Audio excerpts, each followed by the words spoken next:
Question जो है आपको दिए गए थे। पहला क्वेश्चन 15 वर्ड्स में आपसे पूछा गया। कौन सा क्वेश्चन था? पहला कि भारत में चुनाव सुधार से संबंधित कौन कौन सी समितियों का गठन किया गया था, यही क्वेश्चन था। लगा दिया?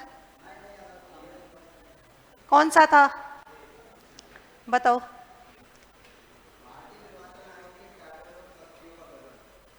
अच्छा, 15 वर्ड्स में नहीं दिया था क्वेश्चन?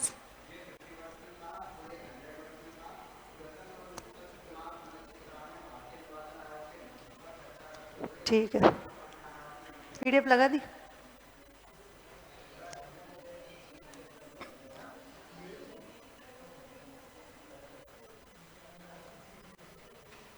नहीं आई है? करो तो, जब तक आप करो मैं वैसे ही करा देती हूँ। देखो, एक 15 वर्ड्स का और था, मैं वैसे ही आपको बता देती हूँ तब तक। हाँ, वही मैं बोल रही हूँ। बिल्कुल आवाज कर दो, मेरी वैसे ही बहुत तेज है। हो गई? नहीं नहीं, सुनाई देगा, बिल्कुल सुनाई देगा। आप सही आ रही है क्या? ठीक है। देखो, एक 15 वर्ड्स का क्वेश्चन था। उस 15 वर्ड्स के क्वेश्चन में 15 मतलब 15 शब्द में दिया गया था। और क्या था कि भारत में चुनाव सुधार से संबंधित समितियों का क्या था? भारत में चुनाव सुधार से संबंधित समितियों का उल्लेख कीजिए। 15 शब्द में बताना है, चुनाव समितियों का उल्लेख कीजिए। अब मुझे बताइए, जब तक वो नहीं लग जाती तब तक आप मुझे आंसर दो जो कि अगर मान लो 2 नंबर में लिखना है, 2 मार्क्स में लिखना है, आप क्या लिखोगे इसमें 2 मार्क्स में? हम लोगों ने पहले ही डिस्कस कर लिया था कि चुनाव सुधार के लिए कुछ समितियों का गठन किया गया था, है ना? तो उन चुनाव समितियों ने, मान लो कि आपकी क्लास में हो गया क्या पॉलिटी? चुनाव आयोग नहीं कराया? अच्छा, कराया नहीं है, ठीक है, तो कोई बात नहीं। तो यहाँ पे अगर इसको 2 मार्क्स में लिखना है अपने को, तो 2 मार्क्स के लिए सबसे पहले अपन क्या करेंगे? सबसे पहले हम कुछ समितियों के नाम लिखेंगे। लेकिन अगर आपको 2 मार्क्स में से 2 मार्क्स चाहिए तो उसके लिखने का बेस्ट तरीका क्या है? बेस्ट तरीका है कि पहले अपन क्या करें, किसी समिति का नाम लिखें। जैसे मान लो फॉर एग्जांपल तारकुंडे समिति। अगर प्रीलिम्स का क्वेश्चन होता यहां से तो किस प्रकार से पूछा जाता कि तारकुंडे समिति जो है उसका संबंध किससे है? आंसर क्या हो जाएगा? चुनाव सुधार से संबंधित। अब हम चूंकि मेंस की बात कर रहे हैं तो यहां पर हमने मान लो ले लिया तारकुंडे समिति, और इसकी हमको अगर ईयर याद है तो कि कौन से ईयर में गठन किया गया था? तो इसका गठन किया गया था कब? आपके 1974 में। कब किया गया? 1974 में गठन किया गया। फिर अगर हमको इसकी सिफारिशें याद है तो, है ना, मान लो कोई भी समिति जो कि चुनाव सुधार से संबंधित समिति थी, अगर हमें ये पता है कि उसमें कौन कौन सी सिफारिशें की गई थी, तो उसमें से जो सबसे इंपॉर्टेंट सिफारिश है उसको एक लाइन में लिख दें। बहुत सारी सिफारिश देती है कमिटी, है ना, कौन कौन सी माननी है नहीं माननी वो बात की चीज है। लेकिन यहां पर इंपॉर्टेंट क्या है कि तारकुंडे समिति की सबसे इंपॉर्टेंट सिफारिश क्या थी कि वोट देने का, है ना, वोट देने की आयु जो है वो 21 वर्ष से घटाकर कितनी कर दी जाए? 18 वर्ष। कितनी कर दी जाए? 18 वर्ष। अब देखो, यहां से मैं आपको प्रीलिम्स का भी क्वेश्चन बता देती हूं कि अगर आपको पूछ लिया जाए कि 21 वर्ष से 18 वर्ष की आयु जो है कम करने की बात कौन सी समिति के द्वारा की गई थी? प्रीलिम्स का क्वेश्चन आंसर क्या हो जाएगा? तारकुंडे समिति। फिर नेक्स्ट क्वेश्चन की 21 वर्ष से वोट डालने की अवधि 18 वर्ष कौन से संविधान संशोधन के अंतर्गत की गई थी? आंसर क्या हो जाएगा? कौन सा संविधान संशोधन था बताइए? तो ध्यान रखेंगे कौन सा? 61वां संविधान संशोधन, जो कि कब हुआ था? 1989 में हुआ था। तो ये आपके प्रीलिम्स का क्वेश्चन बन गया। लेकिन अभी हम क्या कर रहे हैं? मेंस की बात कर रहे हैं। 15 शब्दों में लिखना है। पहली समिति का नाम आ जाएगा क्या?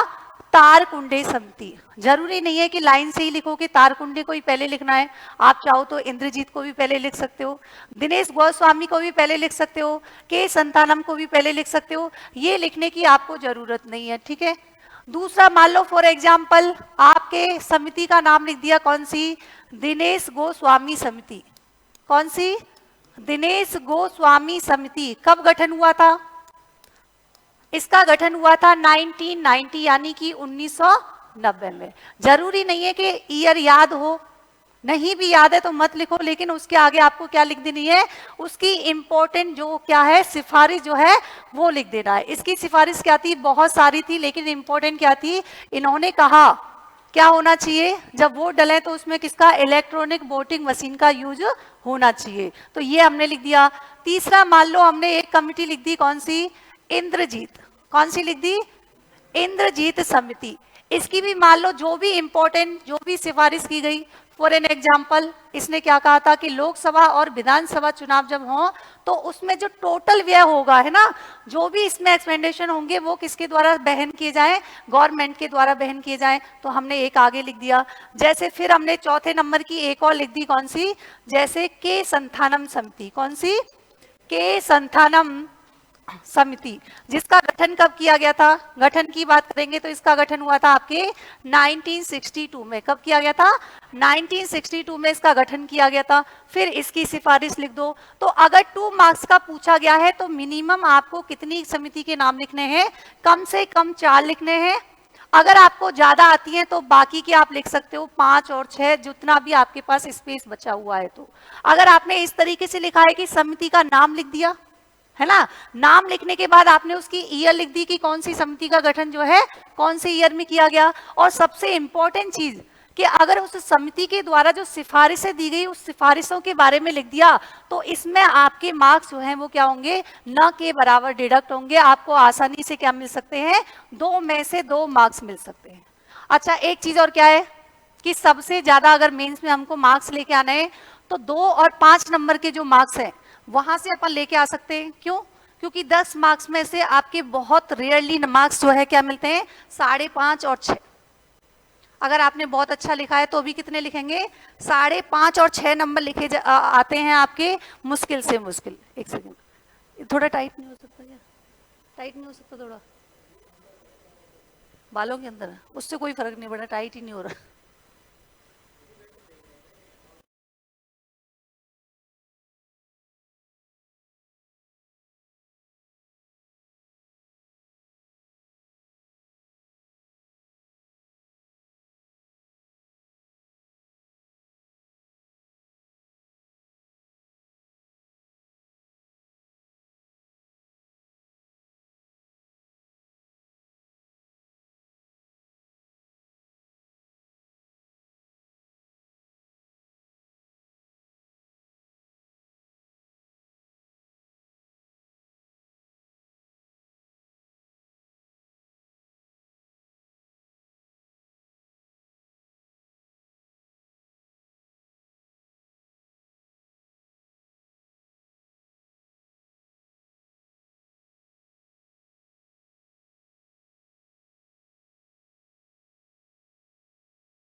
आ जाओ। तो पहला क्वेश्चन तो हमने ये डिस्कस किया था कि भारत में चुनाव समितियों का उल्लेख बताना है हमें, कितने मार्क्स में, 2 मार्क्स में बताना था। तो ये आपका सबसे बेस्ट तरीका है कि कम से कम 4 समितियों के नाम लिखें, उसके बाद उसका ईयर अगर हमें पता है हो तो वो लिखें, और उसके बाद सबसे इंपॉर्टेंट चीज क्या है कि कौन सी समिति के द्वारा कौन सी सिफारिशें लागू की गई थी, वो बात की चीज है, लेकिन कौन सी सिफारिशें दी गई थी वो इंपॉर्टेंट है, उसके बारे में लिखें। ठीक है।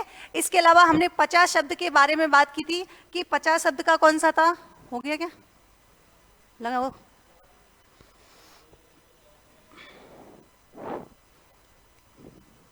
यहाँ पर देखो ये आपके 15 वर्ष था। यहाँ हमने डिस्कशन कर लिया कि 4 कमिटियों के नाम बताने हैं, उनकी सिफारिशों का उल्लेख करना है। आगे देखिए नेक्स्ट क्वेश्चन क्या था आपके कि भारतीय निर्वाचन आयोग के कार्यों एवं शक्तियों का विवरण दीजिए, यानी कि describe the function and power of the election commission of India. इसमें 2 चीजें आपसे पूछी गई हैं। बहुत लोग क्या करते हैं केवल एक ही चीज लिखते हैं, है ना, कि केवल कार्य पूछे गए हैं, कार्य एवं शक्तियां, तो दोनों ही अलग अलग होते हैं। पावर्स अलग चीज होती है, फंक्शन अलग चीज होती है। अगर 5 मार्क्स में आपसे पूछा गया है तब तो आप क्या करोगे, सीधे सीधे उसके कार्य और शक्तियों के बारे में उल्लेख करते हुए चलोगे। जैसे मान लो कि भारतीय निर्वाचन आयोग का पहला कार्य क्या होता है? सबसे पहले, आप इसको आंसर नहीं भी आता है तो केवल एक शब्द पकड़ लो, कौन सा? चुनाव। ये तो सबको पता है कि स्वतंत्र एवं निष्पक्ष रूप से चुनावों का संचालन करने के लिए कौन उत्तरदायी है? भारतीय निर्वाचन आयोग उत्तरदायी है ना। तो अब चुनाव उसको करवाने हैं तो सबसे पहले वो क्या करेगा? अधिसूचना जारी करेगा। क्या करेगा? अधिसूचना जारी करेगा, पहला कार्य। ठीक है, अब अधिसूचना जारी करेगा तो इसके आगे भी हमने 2-3 चीजें लिख दी कि क्या करेगा? निर्वाचक नामावली तैयार करेगा, देखेगा कहाँ कहाँ पर कौन से मतदान केंद्र जो है वो कौन सा चुनना है, कहाँ पर हमें मतदान करवाने हैं, है ना। मतदान के अलावा कहाँ पर रिजल्ट, कहाँ पर जो है चुनावों के यानी कि क्या रिजल्ट की घोषणा की जाएगी, वो करेगा। दूसरा इंपॉर्टेंट क्या करेगा? यहां पर क्या करेगा? चुनावों का संचालन करेगा। लेकिन चुनावों का संचालन कहां किया जाएगा? कहां पर करेगा चुनावों का संचालन? आपको पता है कि 324 कौन सा आर्टिकल है? 324 आर्टिकल के तहत ये किस किस के चुनाव करवाएगा? लोकसभा, विधानसभा और किसके? वाइस प्रेसिडेंट, राष्ट्रपति, और इसके अलावा कौन है आपके? कोई भी नहीं है, केवल संसद के करवाता है, राष्ट्रपति के करवाता है और किसके? उपराष्ट्रपति के। और इसके अलावा राज्य विधानमंडल के चुनावों का संचालन भी कौन करवाता है? भारत निर्वाचन आयोग के द्वारा करवाया जाता है। तीसरा इंपॉर्टेंट आप क्या लिखोगे कि इसके द्वारा आदर्श आचार संहिता का क्रियान्वयन किया जाता है। क्या किया जाता है? आदर्श आचार संहिता का क्रियान्वयन। ये क्या होती है? कब से लागू की गई है? आपको ये भी पता होना चाहिए कि पॉइंट तो आपने लिख लिया, आदर्श आचार संहिता का क्रियान्वयन करता है, लेकिन होती क्या है? तो सबसे इंपॉर्टेंट तो ब्रैकेट में लिख दो कि कब से लागू की गई थी? 1971 से। कब से लागू की गई थी? 1971 से लागू की गई थी। और इसके तहत भारत निर्वाचन आयोग जो है क्या कर सकता है? भारत निर्वाचन आयोग अगर उसको लग रहा है कि किसी ने आदर्श आचार संहिता का उल्लंघन किया है तो वो उसको क्या कर सकता है? मतदान करने से रोक सकता है ना। अगर मान लो वो चुनाव लड़ रहा है तो उसकी उम्मीदवारी जो है वो खारिज कर सकता है। अगर किसका उल्लंघन किया है? उसके द्वारा आचार संहिता का उल्लंघन किया गया है। तो आचार संहिता जो है वो कब से लागू की गई है? 1971 से की गई है। इसके अलावा वो क्या करेगा? इसके अलावा वो बनाएगा क्या? मतदाता सूची। किसको तैयार करवाएगा? मतदाता सूची तैयार करवाएगा। तो ये तो केवल पॉइंट है, इसके अंदर भी लिखना है आपको एक एक 2-2 लाइनें। ये मैं आपको केवल की पॉइंट बता रही हूँ, है ना। इसके अलावा अगर शक्तियों की बात करें तो ये क्या करता है कि मान लो अगर कोई ऐसा व्यक्ति जो कि संसद के चुनाव लड़ने के लिए क्या हो? निर्योग्य तो हो, यानी कि कैपेबल नहीं हो, वो चुनाव नहीं लड़ सकता, तो इसके बारे में वो किसको इन्फॉर्मेशन देगा? किसको बताएगा? आपके राष्ट्रपति को बताएगा, यानी कि संसद को ही बताएगा। और यहाँ पर किसको सूचित करेगा? राष्ट्रपति को करेगा। और अगर मान लो विधानमंडल के चुनाव हैं और कोई ऐसा सदस्य जो कि विधानमंडल के चुनाव लड़ने में क्या हो? असक्षम हो, तो इसकी जो जानकारी जो है किसको देगा?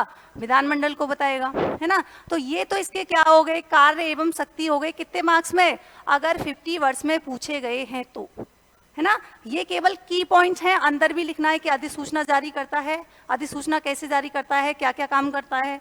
चुनावों का संचालन जो है इसमें जैसे हम लिख देंगे कि आर्टिकल 324 के तहत इन लोगों का क्या करवाता है?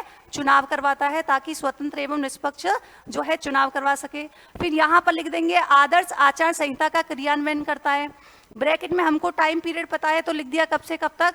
1971 से। इसके अंतर्गत लिख देंगे कि अगर मान लो कोई आचार संहिता का उल्लंघन करता है तो हो सकता है कि उसको वोट देने से रोक दिया जाए, है ना। अगर वो चुनाव लड़ रहा है तो उम्मीदवारी जो है वो क्या कर दी जाए? उसकी खारिज कर दी जाए। नेक्स्ट टाइम के लिए उसको कभी भी क्या नहीं कर सकता? वो उम्मीदवार नहीं बन सकता, कभी चुनाव नहीं लड़ सकता है, तो उस पर रोक लगा दी जाएगी। फिर आगे मतदाता सूची तैयार करता है ना। जो वोटर आईडी होती है, वोटर आईडी बनाने का कार्य करता है कौन? भारत निर्वाचन आयोग। तो ये हम इसमें लिख देंगे। और फिर शक्तियों के तहत इसी में हम क्या लिख देंगे कि अगर मान लो संसद का सदस्य कोई क्या है? निर्योग्य है। निर्योग्य का मतलब कि अगर वो क्या है? कैपेबल नहीं है, असक्षम है ना। वो वोट नहीं मतलब वो चुनाव नहीं लड़ सकता, उसकी कुछ निर्योग्यता पाई गई है, जो कुछ कंडीशन रखी गई थी, कुछ शर्त रखी गई थी कि इनके तहत ही चुनाव लड़ सकते हैं, और अगर उनमें असक्षम पाया गया है तो उसको क्या कर सकता है, वो संसद को यानी कि राष्ट्रपति को इन्फॉर्मेशन देगा। और अगर मान लो विधानमंडल के चुनाव हो रहे हैं, इसमें कोई कैपेबल नहीं है तो वो यहाँ पर इन्फॉर्म करेगा। ये तो हो गया आपके 5 मार्क्स में। अच्छा, अब मुझे एक बात बताओ, अगर इसी को 100 वर्ष में पूछ लिया जाए, कितने वर्ष में, 100 वर्ष में पूछ लिया जाए, यानी कि 10 मार्क्स में अगर यही क्वेश्चन पूछ लिया गया, तब आप क्या करोगे? क्या इसी तरीके से लिखोगे क्या? देखो, अगर इसी तरीके से लिखोगे और ज्यादा पॉइंट बनाओगे तो हो सकता है कि आपके मार्क्स कटें, उतने मार्क्स नहीं आ पाए जितने के लिए आप सोच रहे हो, लेकिन आता आपको पूरा है, पूरा पता है कैसे लिखना है, लेकिन आपको एक आइडिया मिल जाए कि कैसे लिखना है। देखो, अगर 10 मार्क्स में पूछा गया है, तब सबसे पहले हम क्या करेंगे, एक लाइन में, कितनी लाइन में, केवल एक लाइन में लिख देंगे क्या, इसका इंट्रोडक्शन यानी कि परिचय। क्या लिखेंगे कि भारतीय निर्वाचन आयोग जो है क्या है, एक संवैधानिक निकाय है जो आर्टिकल 324 के तहत क्या करता है, राष्ट्रपति, उपराष्ट्रपति, विधानमंडल, इनका क्या करवाता है, चुनाव करवाता है। एक लाइन में बस हो गया। दूसरा हम लिखेंगे, अब यहाँ पर हम एक हेडिंग डाल देंगे क्या, कार्य एवं शक्तियां। कौन सी हेडिंग डालेंगे, कार्य एवं शक्तियां। और इन कार्य एवं शक्तियों को अपन बांट देंगे कितने पार्ट्स में, 3 पार्ट्स में। कितने बांट देंगे, 3 पार्ट्स में। कैसे, पहला लिख देंगे अपन क्या, इसके प्रशासनिक कार्य और शक्तियों के बारे में। क्या लिख देंगे, प्रशासनिक शक्तियों एवं कार्य के बारे में। क्या आएगा प्रशासनिक शक्तियों में, जो हमने अभी पढ़ा कि चुनावों का संचालन करवाता है, आदर्श आचार संहिता का क्रियान्वयन करता है, अधिसूचना जारी करता है ना, मतदाता सूची तैयार करवाता है, निर्वाचक नामावली तैयार करता है। ये किस में आ जाएगा, आपके प्रशासनिक कार्य एवं शक्तियों में आ जाएगा। दूसरा हम बांट देंगे, दूसरा इसकी लिख देंगे कौन सी, सलाहकारी शक्तियां। किसका लिख देंगे, सलाहकारी शक्तियां। क्या आएगा सलाहकारी शक्तियों में, जैसे अभी हमने बताया कि मान लो कि संसद का चुनाव लड़ने के लिए वो अयोग्य है, चुनाव नहीं लड़ सकता, तो इसके बारे में वो जानकारी दे सकता है ना। अगर मान लो वो विधानमंडल का चुनाव लड़ने के लिए कोई योग्य व्यक्ति नहीं है, तो उसके बारे में इंफॉर्मेशन दे सकता है। ये कौन सी शक्तियां हैं, उसकी सलाहकारी शक्तियां हैं। आगे मानना न मानना वो बात की चीज है, लेकिन यहाँ पर इसको सलाह देने का अधिकार है। तीसरी शक्तियां हम लिख देंगे इसको बांट के, तीसरी लिखेंगे कौन सी, अर्ध न्यायिक शक्तियां। क्या लिखेंगे, क्वासी जुडिशियल पावर्स। कौन सी लिख देंगे, अर्ध न्यायिक शक्तियां।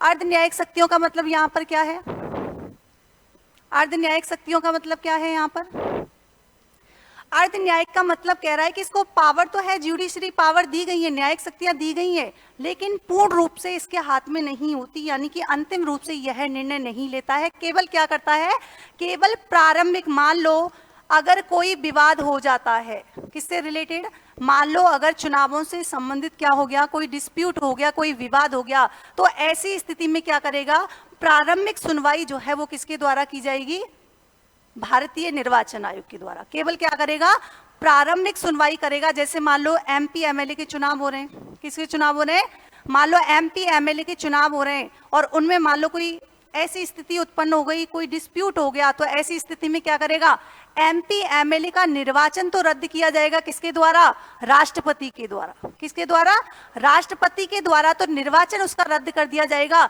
लेकिन राष्ट्रपति जो है सलाह किससे लेगा, भारतीय निर्वाचन आयोग से। किससे सलाह लेगा, भारतीय निर्वाचन आयोग से सलाह लेगा, पहली चीज। दूसरी चीज ये क्या करता है, इसी के लिए यानी कि निर्वाचन संबंधी विवादों का सुनवाई करने के लिए, इनका हल निकालने के लिए यहाँ पर क्या किया जाता है, भारतीय निर्वाचन आयोग की तरफ से कुछ न्यायिक अधिकारी भी नियुक्त किए जाते हैं, है ना। तो ये इसकी क्या हो गई, आपके अर्ध न्यायिक शक्तियां हो गई। फिर लास्ट में हम लोग इसके क्या लिख देंगे, इसके एक छोटा सा लिख देंगे क्या, निष्कर्ष। क्या लिख देंगे, निष्कर्ष लिख देंगे। अगर ये 10 मार्क्स का है और हमने लिख दिया इसमें थोड़ा सा इंट्रोडक्शन, इंट्रोडक्शन के बाद अगर पावर यानी कि इसके फंक्शन और पावर्स की बात करेंगे, कार्य और शक्तियों की, इसको हमने डिवाइड कर लेंगे। पहली कौन सी शक्ति आ जाएगी, प्रशासनिक शक्तियां, एडमिनिस्ट्रेटिव पावर्स आ जाएंगी। दूसरी कौन सी आ जाएंगी, इसकी सलाहकारी शक्तियां। सलाहकारी शक्तियों में हमने बात कर ली कौन कौन सी है। इसके अलावा फिर तीसरी आएंगी कौन सी, इसकी अर्ध न्यायिक शक्तियां, यानी कि तीनों ही शक्तियां इसको मिली हुई है। पहली कौन सी है आपकी, प्रशासनिक, दूसरी कौन सी है? सलाहकारी, और तीसरी कौन सी है? अर्ध न्यायिक, है ना। इसके अलावा फिर लास्ट में अपन क्या लिख देंगे? निष्कर्ष लिख देंगे।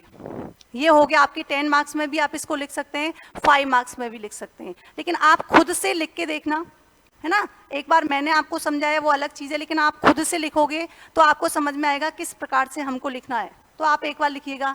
इसके अलावा एक और मैंने आपको दिया था, कौन सा? 10 मार्क्स का, ये वाला। इसको हमने पढ़ा, क्या लिख रहा है?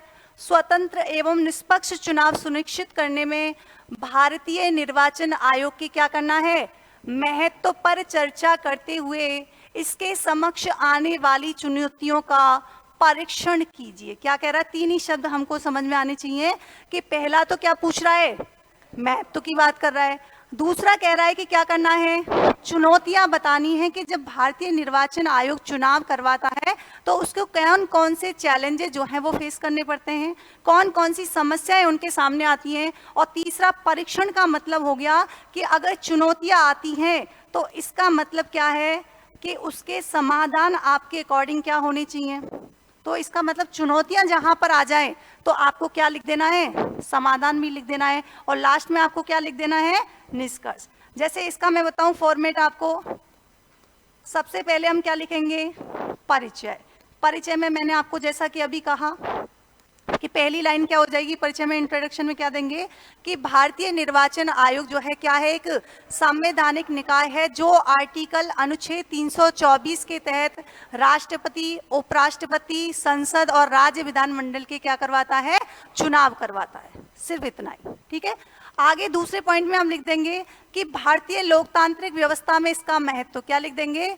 भारतीय लोकतांत्रिक व्यवस्था में भारतीय निर्वाचन आयोग का महत्व। तो हमने सीधा लिख दिया इसका महत्व। अब देखो इसका महत्व क्या कर लिखोगे आप लोग?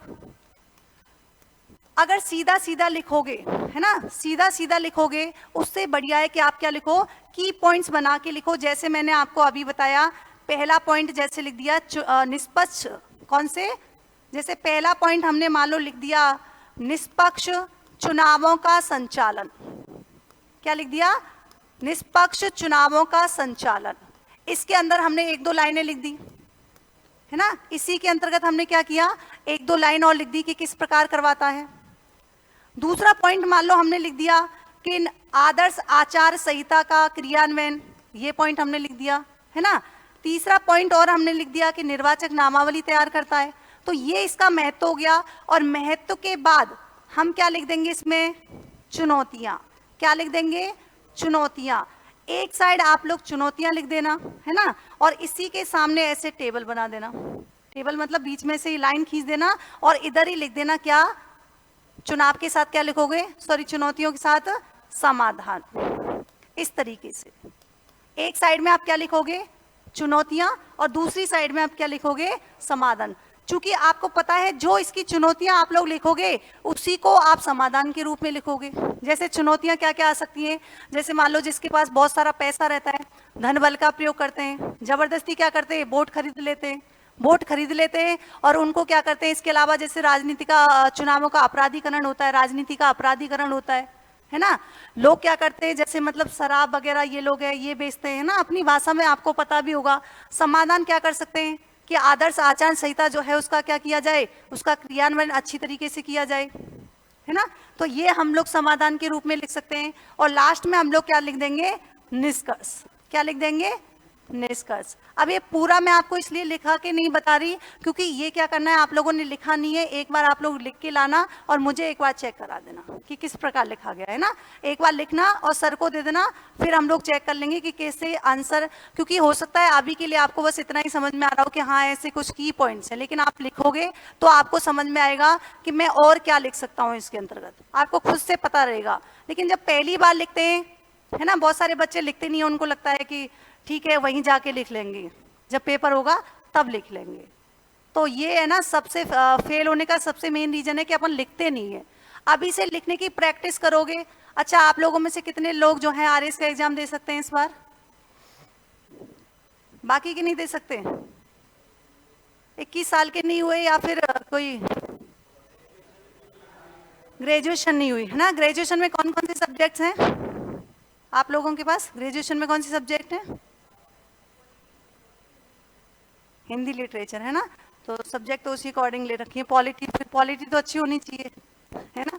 तो लेकिन आपको देखो, इसका मेंटरशिप का मेन जो पर्पज है ना, वो क्या है, आगे हम लोग पढ़ेंगे कि इसमें हम क्या करने वाले हैं कि मान लो आपकी क्लास में जो कुछ भी पढ़ाया गया, फॉर एन एग्जाम्पल जैसे मान लो राजस्थान आर्ट एंड कल्चर के आपके टॉपिक पढ़ाए गए, तो हम लोग साथ के साथ क्या करेंगे, एक बार तो आपने यहाँ पर पढ़ा, ठीक है, आप लोग घर पे जाएंगे, उसी को आपको क्या करना है, क्योंकि अभी के लिए आपके पास टाइम भी है क्योंकि आप कोचिंग कर रहे हो, तो उसी के साथ आप घर पे जाके क्या करोगे, एक बार उसको रीड आउट करोगे, कोई सी भी सब्जेक्ट जो आपको आज पढ़ाई गई उसको एक बार पढ़ने के बाद देखोगे कि इसमें से हमारे कौन कौन सी चीजें जो है काम काम की का क्या मतलब है कि जब हम उस समय क्लास में लिखते हैं तो पूरी लाइन में लिखते हैं, है ना, कि जैसे इसकी अध्यक्षता इसके द्वारा की जाती है, पूरी लाइन हो गई। अब हमें क्या करना है, शॉर्ट नोट्स बनाने हैं।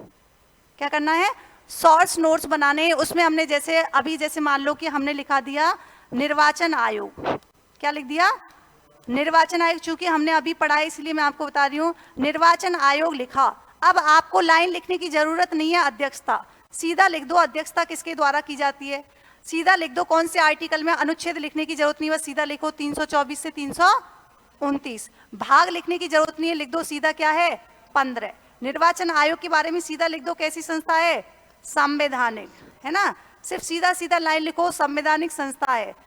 कब गठन हुआ, सीधा लिखो 25 जनवरी 1950, क्या लिखोगे 25 जनवरी 1950। मुख्यालय कहाँ पर है, दिल्ली में है, कहाँ पर है, दिल्ली में है। सीधा लिखा कि कार्य क्या करता है, तो कार्य आपको लिखने की जरूरत ही नहीं है, पता है क्या करवाता है, चुनाव करवाता है। इसके अलावा स्ट्रक्चर लिखा कि क्या होता है, 1+2 होता है। 1+2 का मतलब क्या हो गया कि एक मुख्य निर्वाचन आयुक्त होगा, इसके अलावा दो क्या होंगे, इसमें दो अन्य क्या होंगे, निर्वाचन आयुक्त होंगे। तो आपको पता लग गया, सीधा लिख लो। पहला कौन था, सुकुमार सेन थे, कौन थे, सुकुमार सेन थे। वर्तमान में कौन है, यहीं पर लिख लो। इसके अलावा निर्वाचन आयोग की सीधी सीधी चाहे प्रीलिम्स हो चाहे मेंस हो, सीधी सीधी शक्तियां लिख लो। शक्तियां शब्द नहीं लिखना है, बस लिख लो क्या क्या काम करवाता है, कौन कौन से कार्य करता है, ये हो गया। इसके अलावा वापस से इसको आपको अलग से नोट्स में पढ़ने की जरूरत नहीं है, एक ही बार आपने क्या किया क्लास में जो पढ़ा।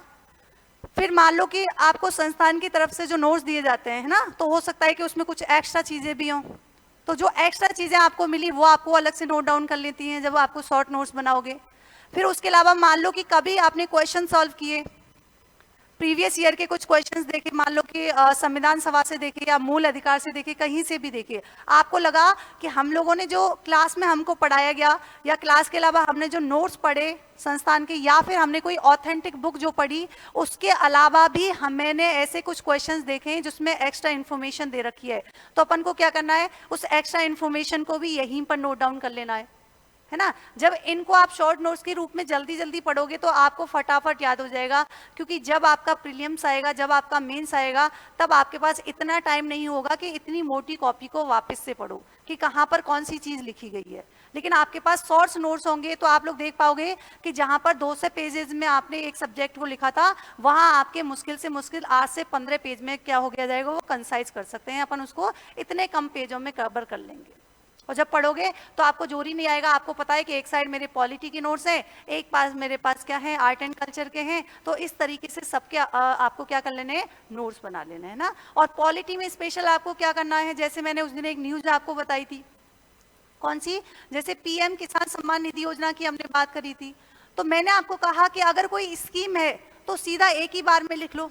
उसमें क्या होगा, अगर मान लो कोई स्कीम उसमें कुछ अपडेट होता है तो कुछ अपडेट होता है, उसी को आप नोट डाउन करो। बार बार तो अपन को लिखनी नहीं है स्कीम क्या चेंज किया गया है, क्योंकि इतना ही चेंज होगा, या तो प्रोविजन चेंज होगा, डेट तो चेंज होने से रही नहीं, जिस चीज की स्थापना की गई तभी की गई, जिसका मुख्यालय कहीं है वो अभी भी है ना, तो मुख्यालय तो चेंज होगा नहीं, चाहे स्कीम से रिलेटेड है चाहे कोई अवार्ड से रिलेटेड है। जैसे मान लो भारत रत्न पुरस्कार हो गया, जैसे आपके है ना, जैसे आपके बुकर पुरस्कार हो गया, तो हर साल किसी न किसी को दिया जाएगा। जैसे आपके महाराणा प्रताप खेल पुरस्कार हो गया, तो जिस दिन स्थापना की गई किसको दिया जाता है, तो बेसिक जो है स्टेटिक्स जो है वो तो वही रहेगा, बस अपडेट कर लेना है कि 2023 में इसको दिया गया, 2024 में इसको दिया गया है, नाम लिख लेना है केवल, है ना। इसके अलावा मेन चीज आपको क्या करनी है, पॉलिटी की अगर हम बात करें तो जैसे आयोग की हम बात करें, कमीशन की, तो कमीशन जितने भी हैं आपको, तो दोनों साइड क्या करना है आपको, बीच में से लाइन खींच के, है ना, बीच में से लाइन खींच के एक तरफ लिख लेना है जो आपके सेंट्रल लेवल पर कोई है आयोग, यहाँ पर स्टेट लेवल पर जो कोई आयोग है वो लिख लेना है। तो दोनों को जब आप क्या पढ़ोगे, समानांतर करके पढ़ोगे तो आपको बहुत ज्यादा इजी हो जाएगा। आपको ध्यान रहेगा कि यहाँ पर मैंने पढ़ा था, इधर साइड लिखा हुआ था कि इस आर्टिकल में, उधर साइड मैंने देखा आपके इस आर्टिकल में। जैसे मैं आपको एग्जाम्पल के थ्रू बता दूं, जैसे अभी आपके कल परसों की न्यूज है कि 16वें वित्त आयोग का गठन किया गया है ना। आप लोगों ने पढ़ा होगा कि अभी हाल ही में क्या हुआ है,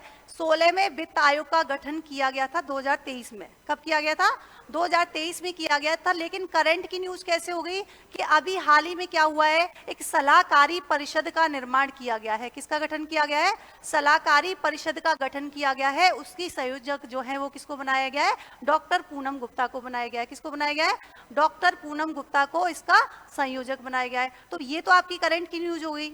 फिर आपने देखा कि इसी के साथ ही यहां पर बात की गई है 16वें वित्त आयोग की, है ना। 16वें वित्त आयोग की तो अभी वर्तमान में बात की गई है क्योंकि 2023 में इसका गठन नहीं हुआ था। लेकिन अब हमने कहां पर चले गए हम लोग, हमने एक तरफ क्या किया, हमने पढ़ा वित्त आयोग, दूसरी तरफ हमने लिखा राज्य वित्त आयोग। फिर हमने दोनों का कंपेरिजन किया कि अगर हम बात करें वित्त आयोग की, तो वित्त आयोग का गठन कब हुआ था, है ना। वित्त आयोग का जो गठन हुआ वो हमें भारतीय संविधान के कौन सी आर्टिकल में देखने को मिलता है। वहीं राज्य वित्त आयोग का गठन पहली बार कब हुआ था, राज्य वित्त आयोग का जो उल्लेख है वो कौन से संविधान के अनुच्छेद में मिलता है ना, ये अपने को पता होना चाहिए। फिर आपने देखा कि अच्छा वित्त आयोग जो है, आर्टिकल हमने देख लिया, आर्टिकल के अलावा ये किसके लिए होता है, इसका उद्देश्य क्या है। फिर राज्य वित्त आयोग का यानी कि उद्देश्य क्या है। फिर हमने देखा कि प्रथम राज्य वित्त आयोग का अध्यक्ष जो है प्रथम कौन था, अभी वर्तमान में कौन है। वैसे ही हमने राज्य स्तर पर देखा कि राज्य वित्त आयोग का प्रथम कौन था, अभी वर्तमान में कौन है ना। तो इस तरीके से दोनों का कंपैरिजन करके पढ़ोगे तो आपके लिए क्या हो जाएगा, इजी हो जाएगा। हम इसमें दूसरी चीज क्या करने वाले हैं, जैसे मान लो आपके पॉलिटी हुई या कोई भी सब्जेक्ट हुई, उसी के हम लोग क्या करेंगे, चैप्टर वाइज क्या करेंगे, चैप्टर वाइज क्वेश्चन सॉल्व करेंगे। जैसे आपने एक बार क्लास में पढ़ा, क्लास के बाद हमने दूसरी बार क्या कर लिया, उसके इतने सारे क्वेश्चन हम लोग कर लेंगे कि आपके लिए प्रीलिम्स तो क्या हो जाएगा, बहुत इजी हो जाएगा। क्वेश्चन बाहर कहाँ जाएगा, फिर आपने एक बार क्लास में पढ़ा, मान लो आपने मूल अधिकार एक बार क्लास में पढ़े, दोबारा हमने क्या किया, उससे रिलेटेड क्वेश्चन जितने भी क्वेश्चन है ना, अलग अलग तरीके के, कहाँ आप गलती करते हो, जितनी भी गलती करनी है अभी गलतियां कर लो, है ना, चाहे प्रीलिम्स में कर लो चाहे मेंस में कर लो।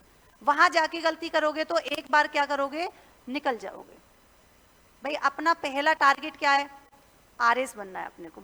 ऐसा कोई है क्या नहीं बनना, जबरदस्ती आया हो, सबको बनना है ना। तो सबको बनना है तो सबको क्या करना पड़ेगा, prelims mains along with interview, यानी कि तीनों को साथ लेके चलना पड़ेगा। ऐसा नहीं है कि पहले प्रीलिम्स देंगे मैम, प्रीलिम्स में पास हो गए तो मेंस की तैयारी करेंगे, और मेंस की तैयारी कर ले अगर उसमें पास हो गए तो फिर हम क्या करेंगे, इंटरव्यू की तैयारी करेंगे। ऐसा तो कोई नहीं है। तो हम लोग तीनों को साथ में लेके चलेंगे। जो भी चैप्टर कराया गया, मैंने आपको एक होमवर्क दिया था कि आपको सिलेबस उंगलियों पर रटा होना चाहिए। कारण क्या है, आपने कोई भी करंट की न्यूज देखी, आपने जड़ से पकड़ा, मेरे काम का है। इतना टाइम होता नहीं है स्टूडेंट लाइफ में कि पूरा न्यूज़पेपर पढ़ेंगे, होता है क्या, पूरा न्यूज़पेपर नहीं पढ़ सकते। केवल क्या करेंगे, काम काम की चीजें, हमको सिलेबस याद है, माइंड में होना चाहिए कि ये हमारे प्रीलिम्स के काम का है, बस नोट डाउन कर लिया। ये हमारे मेन से यानी कि मुख्य परीक्षा के दृष्टिकोण से इंपॉर्टेंट है, नोट डाउन कर लिया फटाफट से। कौन सा सब्जेक्ट जो है कौन से उसमें आता है, टोटल पेपर कितने होते हैं ये तो पता ही होगा सबको, टोटल कितने होते हैं, 4 पेपर होते हैं, है ना। तो पता होना चाहिए जीएस फर्स्ट में कौन कौन से सब्जेक्ट्स आते हैं, जीएस 2 में कौन कौन से आते हैं, जीएस 3 में कौन कौन से आते हैं। और इसके अलावा अपन एक इंपॉर्टेंट सबसे चीज क्या करने वाले हैं, 4th पेपर में मैं आपको होमवर्क दिया करूंगी, हिंदी और इंग्लिश। अभी से कुछ कुछ जैसे पारिभाषिक शब्दावली हो गई, सिर्फ रटने की चीजें हैं, है ना। तो उसमें अगर आप लोग 6 लोग रोज भी याद करोगे तो वो आपको फटाफट याद हो जाएंगे। फिर आपका काम क्या है, हर 2 दिन बाद देखोगे उनको सामने से निकालना है। आपको कहीं से भी आ जाए, चाहे हिंदी का आ जाओ चाहे इंग्लिश का आ जाओ, चाहे सिनोनिम्स पूछ लो, चाहे शब्दावली पूछ लो हमसे, चाहे हमसे शब्द युग्म पूछ लो, है ना। तो वो अपन क्या करेंगे, 4th पेपर को अभी से। आपके सबसे ज्यादा मार्क्स जो है, जिसमें आप सबसे ज्यादा गेन कर सकते हो मार्क्स, कौन सा पेपर है, 4th पेपर, इंग्लिश हिंदी। आता है तो आता है, नहीं आता है तो नहीं आता है। दूसरी इंपॉर्टेंट चीज की बात करें, जैसे आपके जीएस फर्स्ट, जीएस फर्स्ट में ये नहीं कह रही कि सबसे कम मार्क्स आते हैं, लेकिन हमको पढ़ना ज़्यादा पड़ता है। उसके कंपैरिजन में देख पाओगे कि अभी तक जितनी भी रिजल्ट वो हो रहे हैं कि फर्स्ट पेपर में हमारे मार्क्स जो हैं वो काफ़ी कम आते हैं। उसमें हमको कितनी सब्जेक्ट पढ़नी पड़ती हैं? देखो, राजस्थान हिस्ट्री पढ़ेंगे, इंडिया हिस्ट्री पढ़ेंगे, इंडिया हिस्ट्री में भी कौन से? एंशियंट पढ़ेंगे, मिडाइवल पढ़ेंगे, मॉडर्न पढ़ेंगे, है ना। और इसके अलावा वर्ल्ड हिस्ट्री भी हमको पढ़नी पड़ेगी। इसके अलावा हम दूसरा जीएस फर्स्ट में और क्या पढ़ेंगे? इकोनॉमिक्स पढ़ लेंगे ना। लेकिन अगर केवल हिस्ट्री की बात करें तो 75 मार्क्स की है। कितने मार्क्स की है टोटल? 75 मार्क्स की अपनी हिस्ट्री आती है, 4 पढ़नी पड़ेंगी। तो हमको क्या कर लेना है, आप लोग इस चीज को मानना, आप देखना लास्ट में जब आप करोगे तो आपको पता लगेगा कि मैम ने सही कहा था कि हमको 20 मार्क्स वाली, कौन सी? 20 मार्क्स वाली जो सब्जेक्ट हैं, 20 मार्क्स वाले जो जीएस में पेपर दिए गए हैं, जैसे आपके सोशलॉजी हो गया यानी कि समाजशास्त्र हो गया, जैसे आपके क्या हो गया, मैनेजमेंट हो गया, जैसे आपके लॉ हो गया, जैसे स्पोर्ट्स योगा हो गया, इसके अलावा कौन सा है, और बिहेवियर हो गया।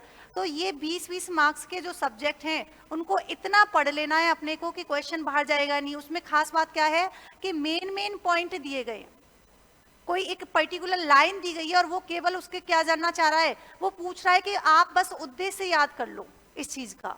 हमें एक्स्ट्रा अपने को डेप्थ में नहीं जाना है, हम नहीं चाहते अपने को पीएचडी नहीं करनी है, अपने को केवल जो लाइन दी गई है उसका मतलब बस अपने को पता होना चाहिए, है ना।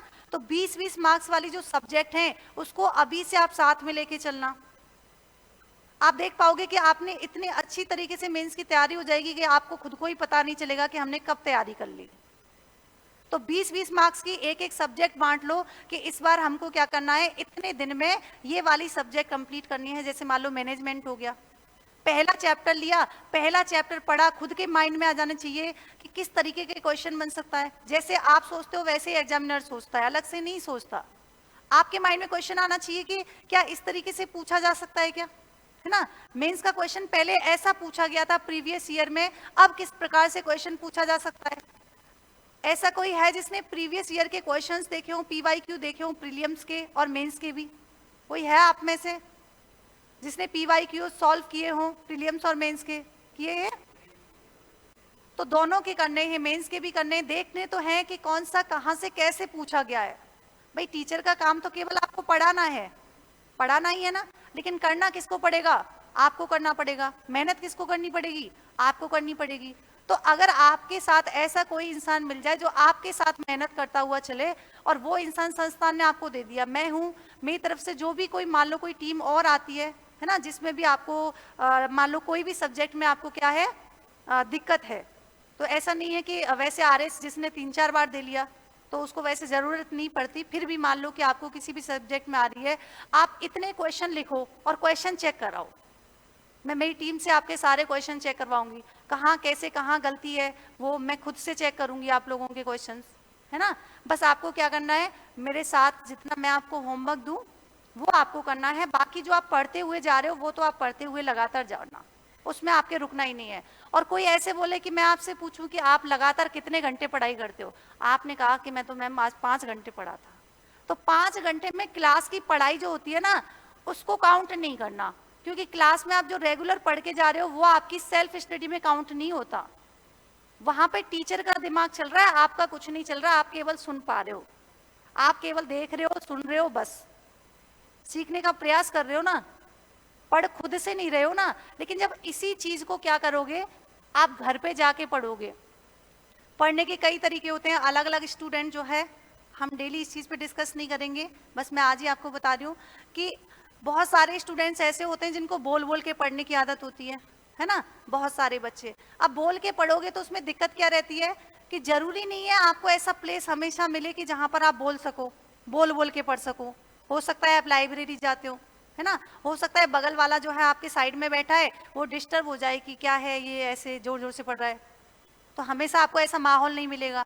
बहुत सारे बच्चे होते हैं जो मन ही मन में पढ़ते हैं, है ना, मन ही मन में पढ़ते हैं, देखते हैं 100 लाइनें याद करी थी उसने, लेकिन बाद में पता चला कि उनमें से मतलब मुश्किल से मुश्किल 50 लाइन ही याद रही। दो। तो आप लोगों को मेन कौन सी चीज करनी है, R and W. R and W का मतलब क्या है, आर एंड डब्ल्यू थ्योरी आपको क्या करनी है, अपनानी है। इसका मतलब क्या है, आर का मतलब यहां पर आप लोग किससे लोगे कि सबसे पहले मान लो आज आपको किसके, आपको पढ़ाया गया मूल अधिकार, कोई सा भी, मैं एग्जांपल दे रही हूँ, मान लो आप आज ने मूल अधिकार आपने पढ़ा, आप घर पे गए, एक बार आपने आज जितने भी नोट्स बनाए थे वो आपने रीड करे, रीड करने के बाद कॉपी बंद कर दो। अब आपको क्या करना है, राइट करना है कि आपने जितना पढ़ा था आपको उसमें से एग्जैक्टली याद कितना हुआ है। ये मतलब नहीं है कि आपने पढ़ा कितना था, पढ़ते तो हम 4 से 6 पेज लगातार पढ़ जाते हैं, है ना, फिर बाद में पता चलता है कि याद कितना रहा। तो पहले मान लो मूल अधिकार आपने पढ़े, भले ही 4 पेज पढ़ो, ऐसे नहीं है कि पहले एक बार पूरे मूल अधिकार पढ़ ही डाले, पता लगा लास्ट में याद ही नहीं रहा। तो पहले भले ही फिक्स कर लो कि पहले मुझे ना कि केवल समानता का अधिकार ही पढ़ना है, और समानता के अधिकार से फिर मैंने आंखें मतलब बंद कर दी, कॉपी बंद की, और फिर देखा कि समानता के अधिकार से मुझे क्या क्या चीजें याद रही हैं, कौन कौन से आर्टिकल मुझे याद है। आर्टिकल याद नहीं रहा, वापस से कॉपी देखी, पहले तो प्रयास करना कि खुद से ही याद रहे, फिर कॉपी देखी कि अच्छा ये चीज थी, ठीक है मुझे याद आ गई अब। तो उस तरीके से आर एंड डब्ल्यू थ्योरी को अगर आप अपनाओगे तो आपके लिए इतना इजी हो जाएगा, आप खुद से लिखने लग जाओगे मेंस, है ना। मैं बार बार कह रही हूँ आपको कि मुख्य परीक्षा जो है वो आपके लिए काफी इंपॉर्टेंट है। प्रीलिम्स तो केवल क्या है, छटनी करने का वो है बस, कि केवल एक बार शुरू शुरू में क्या करना है, छटनी करनी है। तो उसमें तो आपको केवल पास होना है। अगर एक पर्सन के 200 में से 150 नंबर आ गए, वो भी क्या करेगा, वो भी मेंस देगा, है ना। कट ऑफ मान लो कि 100 गई है, 100 वाला भी देगा। तो अपने को नंबर से मतलब नहीं है कि कितने नंबर लाने हैं, अपने को क्या करना है, एक एक रणनीति बनानी है, कि स्मार्ट स्टडी करनी है कि किस तरीके से हम लोग अपना प्रीलिम्स निकालें।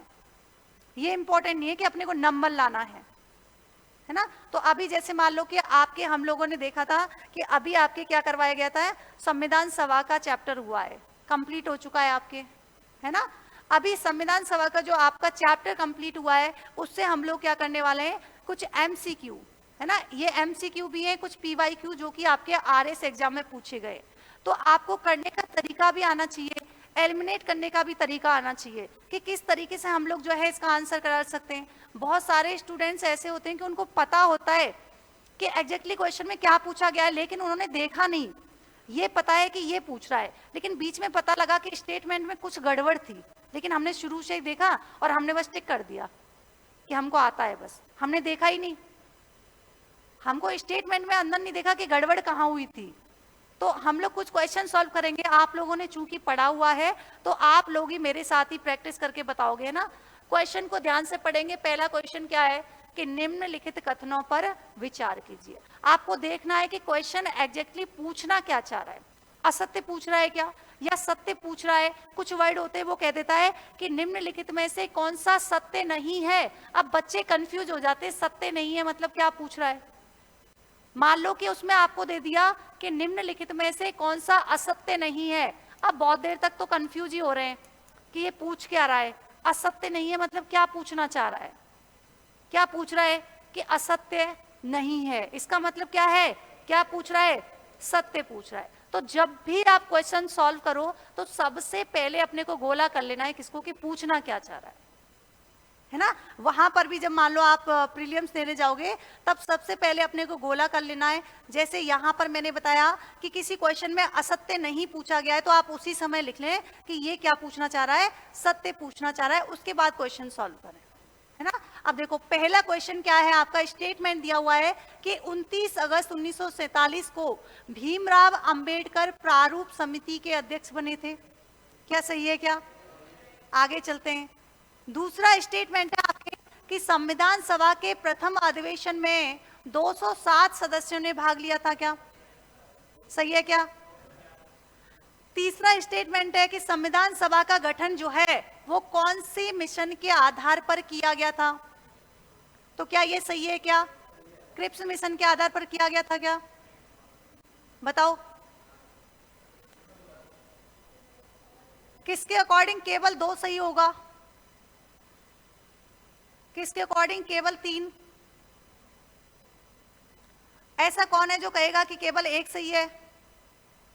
और ऐसे लोग जो कि डी ऑप्शन के उसमें होंगे 1 2 3, कौन होगा? 1 2 3 वाले हाथ खड़ा करेंगे एक बार। 1 2 3, कोई भी नहीं है। और बाकी जो बचे हैं वो किसमें? कि वो हमें नहीं पता, है ना। तो देखो सामने देखोगे एक बार, सबसे पहले हम लोग बात करेंगे, सामने देखें, बातें नहीं आपस में। ये देखो सबसे पहले अगर हम बात करें प्रारूप समिति की, किसकी बात करें? प्रारूप समिति की बात करें, तो प्रारूप समिति का गठन जो है ना, सबसे पहले प्रारूप यानी कि ड्राफ्ट बनाया किसके द्वारा गया था? तो बनाया तो किसके द्वारा गया था? बी एन राव के द्वारा। किसके द्वारा बनाया गया था? बी एन राव के द्वारा एक ड्राफ्ट बनाया गया। और उस ड्राफ्ट की समीक्षा के लिए, यानी कि उस ड्राफ्ट की जांच के लिए क्या किया गया था? 29 अगस्त 1947 में। कब की बात कर रहे हैं? 29 अगस्त 1947 में क्या हुआ था? एक कमिटी बनाई गई थी। कौन सी कमिटी थी? प्रारूप समिति का गठन किया गया था। कब किया गया था? 29 अगस्त 1947 को प्रारूप समिति का गठन किया गया। इसी प्रारूप समिति को हम क्या बोलते हैं? ड्राफ्टिंग कमिटी भी कहते हैं। क्या कहते हैं? ड्राफ्टिंग कमिटी भी कहते हैं। इसी को हम क्या बोलते हैं? मसौदा कमिटी भी कहते हैं। क्या बोलते हैं? मसौदा समिति भी बोलते हैं। इसी को हम क्या बोलते हैं? पांडुलेखन समिति। क्या बोलते हैं? पांडुलेखन समिति। अब मान लो किसी स्टूडेंट को ये नहीं पता हो कि पांडुलेखन समिति जो है प्रारूप समिति को ही कहते हैं, लेकिन क्वेश्चन पूछा गया कि निम्नलिखित में से पांडुलेखन समिति के संदर्भ में, है ना, निम्नलिखित कथनों पर विचार कीजिए।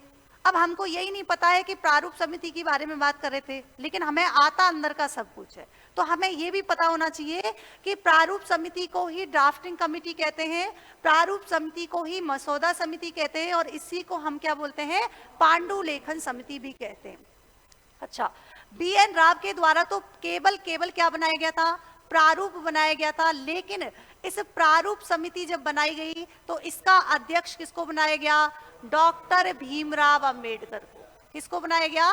डॉक्टर भीमराव अंबेडकर को इसका क्या बनाया गया? अध्यक्ष बनाया गया।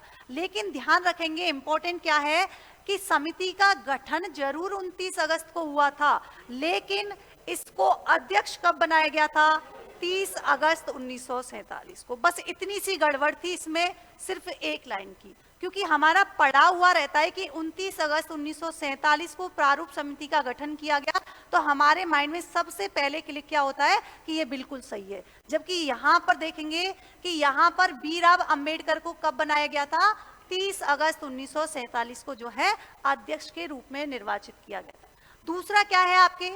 संविधान सभा के प्रथम अधिवेशन में 207 सदस्यों ने भाग लिया था। क्या ये स्टेटमेंट सही है? क्या नहीं, बिल्कुल गलत है। क्योंकि अगर यहां पर पूछा जाता कि प्रथम अधिवेशन की जगह इसको हम क्या कर देते?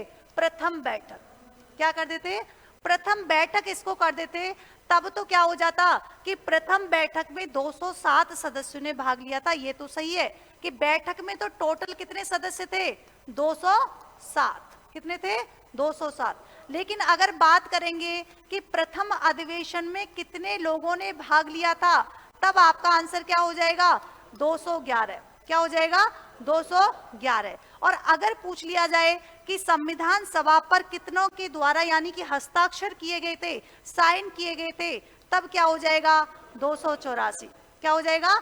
284। जब इसका बाद में पुनर्गठन किया गया था, तब कितने सदस्य जो है इसमें बाकी रहे थे? कितना हो जाएगा? 299। कितना हो जाएगा? 299। आपको पता है कि इसी संविधान सभा का गठन जो है वो किसके आधार पर किया गया था? कैबिनेट मिशन के आधार पर। किसके आधार पर? कैबिनेट मिशन के आधार पर। कैबिनेट मिशन जो है भारत में कब? 1946। कौन सा?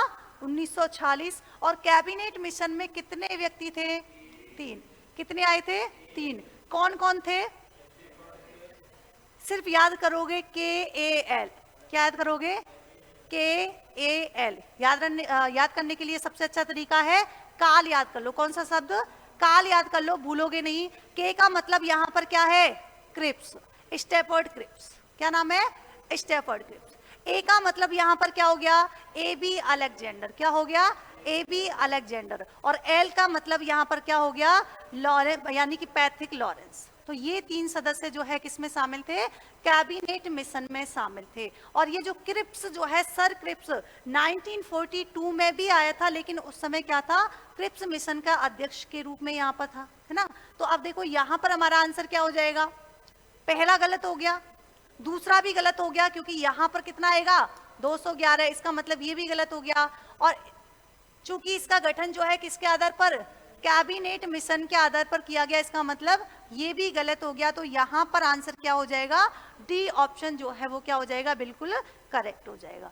इनसे सॉल्व करने का तरीका आपके लिए क्या है कि आप लोग इन छोटी छोटी चीजों पर ध्यान रखें, है ना। यही होता है कि आपकी एक्यूरेसी नहीं आ पाती है, कि आप लोग देख पाते हो कि जब हम एग्जाम दे के आए तो हमने मान लो लगभग 150 में से 89 क्वेश्चन जो है हमने किए, लेकिन हमने बाद में देखा 89 क्वेश्चन से घर तक आते आते पता लगा कि हमारे 70 सही है। हमने एक दूसरे की आंसर की से मिलाया, पता लगा कि 65 सही है ना। और जब फाइनल आंसर की आई तब आपने देखा कि हमारे तो 55 ही सही है ना। ये 80 से और ये जो 55 तक के बीच में आने वाला जो गैप है, उसका रीजन क्या है? यही छोटी छोटी गलतियां कि हमने उस समय देखा ही नहीं कि पूछना क्या चाह रहा था वो। हमको पता था कि 211 सदस्यों ने भाग लिया था, लेकिन हमने ये नहीं देखा कि अधिवेशन की पूछ रहा है या फिर बैठक की बात कर रहा है ना। तो जितनी भी गलतियां हैं कहाँ कर लेनी है? यहीं कर लेनी है ना, कि किस तरीके से हमसे गलतियां होती हैं। नेक्स्ट क्वेश्चन देखिए, नेक्स्ट क्वेश्चन क्या है? आप लोग ही बताओगे कि निम्नलिखित कथनों पर विचार कीजिए, और यहां पर हमें क्या बताना है? करेक्ट कोड बताना है कि उपयुक्त में से कौन सा से कथन सत्य है। आपके सामने 2 स्टेटमेंट दिए गए हैं। पहला क्या कह रहा है कि 11 दिसंबर 1946 को डॉक्टर राजेंद्र प्रसाद को संविधान सभा का उपाध्यक्ष, जबकि डॉक्टर HC, डॉक्टर नहीं है, जबकि SC मुखर्जी को स्थायी अध्यक्ष के रूप में नामित किया गया था। क्या सही है? क्या नहीं है? यहां पर क्या गलत किया है बताओ? यहां पर ये चीज तो सही है, क्योंकि संविधान सभा की फर्स्ट बैठक तो कब हुई थी? 9 दिसंबर 1946। कब हुई थी? 9 दिसंबर 1946 को हुई थी, है ना। इसमें क्या किया गया था? यहां पर प्रथम बैठक में जो सबसे वरिष्ठ व्यक्ति थे, जिनका नाम क्या था? सच्चिदानंद सिन्हा। क्या नाम था? सच्चिदानंद सिन्हा को क्या बनाया गया था? अस्थायी अध्यक्ष के रूप में नामित किया गया था। परंतु 11 दिसंबर 1946 को जब संविधान सभा की दूसरी बैठक हुई तो यहां पर डॉक्टर राजेंद्र प्रसाद को तो क्या किया गया था? स्थायी अध्यक्ष के रूप में नियुक्त किया गया था। किसके रूप में? स्थायी अध्यक्ष के रूप में। तो यहां पर यही गड़बड़ की है कि डॉक्टर राजेंद्र प्रसाद को तो हमने क्या बना दिया? उपाध्यक्ष, है ना। और SC मुखर्जी को हमने क्या बना दिया? स्थायी अध्यक्ष। तो ये लोग, आप लोग है ना, जल्दी जल्दी में हम पढ़ते तो हमको लगता है सही तो है, डॉक्टर राजेंद्र प्रसाद को क्या बनाया था? स्थायी अध्यक्ष, लेकिन हमने देखा ही नहीं, हमने बस पढ़ लिया ऊपर से और हमने क्या कर दिया? टिक कर दिया। तो यहां पर ये गलत हो जाएगा क्या? हाँ।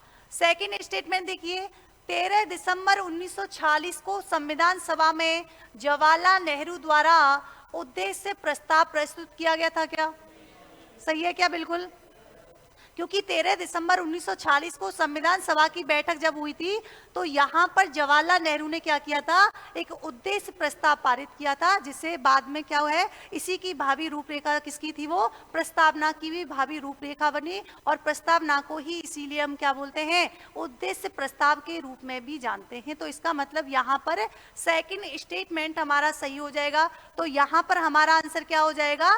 कौन सा सही है? केवल बी सही है। अच्छा, इसमें एक चीज और देखिएगा, कई बार क्या करता है एग्जामिनर आजकल, क्योंकि इनके तो हम लोग एक्सपर्ट हो गए ऐसे क्वेश्चन करने के लिए, तो आजकल क्या करता है कि ऑलमोस्ट पहले क्या होता था कि 1 और 2 दोनों जो है वो हमें कहाँ मिलते थे? सी ऑप्शन में देखने को मिलते थे। अब क्या करने लग गए? हमने दे दिया यहाँ पर सी ऑप्शन में कर दिया 1 और 2 दोनों, ठीक है, और केवल 2 हमने कहाँ कर दिया? सी ऑप्शन की जगह। अब हमारे माइंड में सिर्फ एक ही चीज सेट है, क्या? कि 1 और 2 दोनों सही है, इसका मतलब कहाँ मिलेगा? सी पर मिलेगा। और हमने क्या टिक कर दिया? सी टिक कर दिया, और हम खुश हो रहे हैं, हमारा तो सही है, क्योंकि हमारे अकॉर्डिंग तो दोनों स्टेटमेंट सही थे और सी ऑप्शन हमारा सही था। लेकिन हम ये तो देखे ही नहीं कि सी ऑप्शन जो हमारा सही था 1 और 2 दोनों, वो तो एग्जामिनर ने कहाँ डाल रखा था? बी ऑप्शन में डाल रखा था। इसका मतलब हमारा आते हुए भी गलत हो गया। तो ये छोटी छोटी चीजें जो है वो भी आपको देखनी पड़ेंगी। नेक्स्ट क्वेश्चन देखिए, नेक्स्ट क्वेश्चन क्या है, संविधान सभा में पारसी समुदाय का प्रतिनिधित्व किसने किया था, यानी कि who represented the Parsi community in the constituent assembly, किसने किया था बताओ? क्या पीएच मोदी ने किया था, या फिर जयपाल सिंह ने, या फिर एचसी आयंगर, या फिर फ्रैंक एंथोनी? कौन थे बताइए? देखो, संविधान सभा में ध्यान रखेंगे कि अगर हम पीएच मोदी की बात करें, किसकी बात करें? पीएच मोदी की बात करें, तो ये कौन सी कम्युनिटी से थे? पारसी समुदाय। किससे थे? पारसी समुदाय। आपको एक चीज जानकर हैरानी होगी, क्या हैरानी होगी? कि यहाँ पर मोदी जो है ना, ये कौन सी कम्युनिटी, यानी कि पारसी कम्युनिटी। बाकी वैसे आप, अगर आपको आंसर भी नहीं पता था तो भी आप कर सकते थे, क्योंकि इनमें से कोई भी कम्युनिटी जो है पारसी से रिलेटेड नाम आ ही नहीं रहा। एक ही कम्युनिटी का नाम आ रहा है, कौन सा? मोदी, यानी कौन सी से है? पारसी। तो यहाँ पर वैसे भी कर सकते थे, लेकिन अगर हम चूंकि सॉल्व कर रहे हैं तो पीएच मोदी तो कौन सी कम्युनिटी से हो गए? पारसी समुदाय से।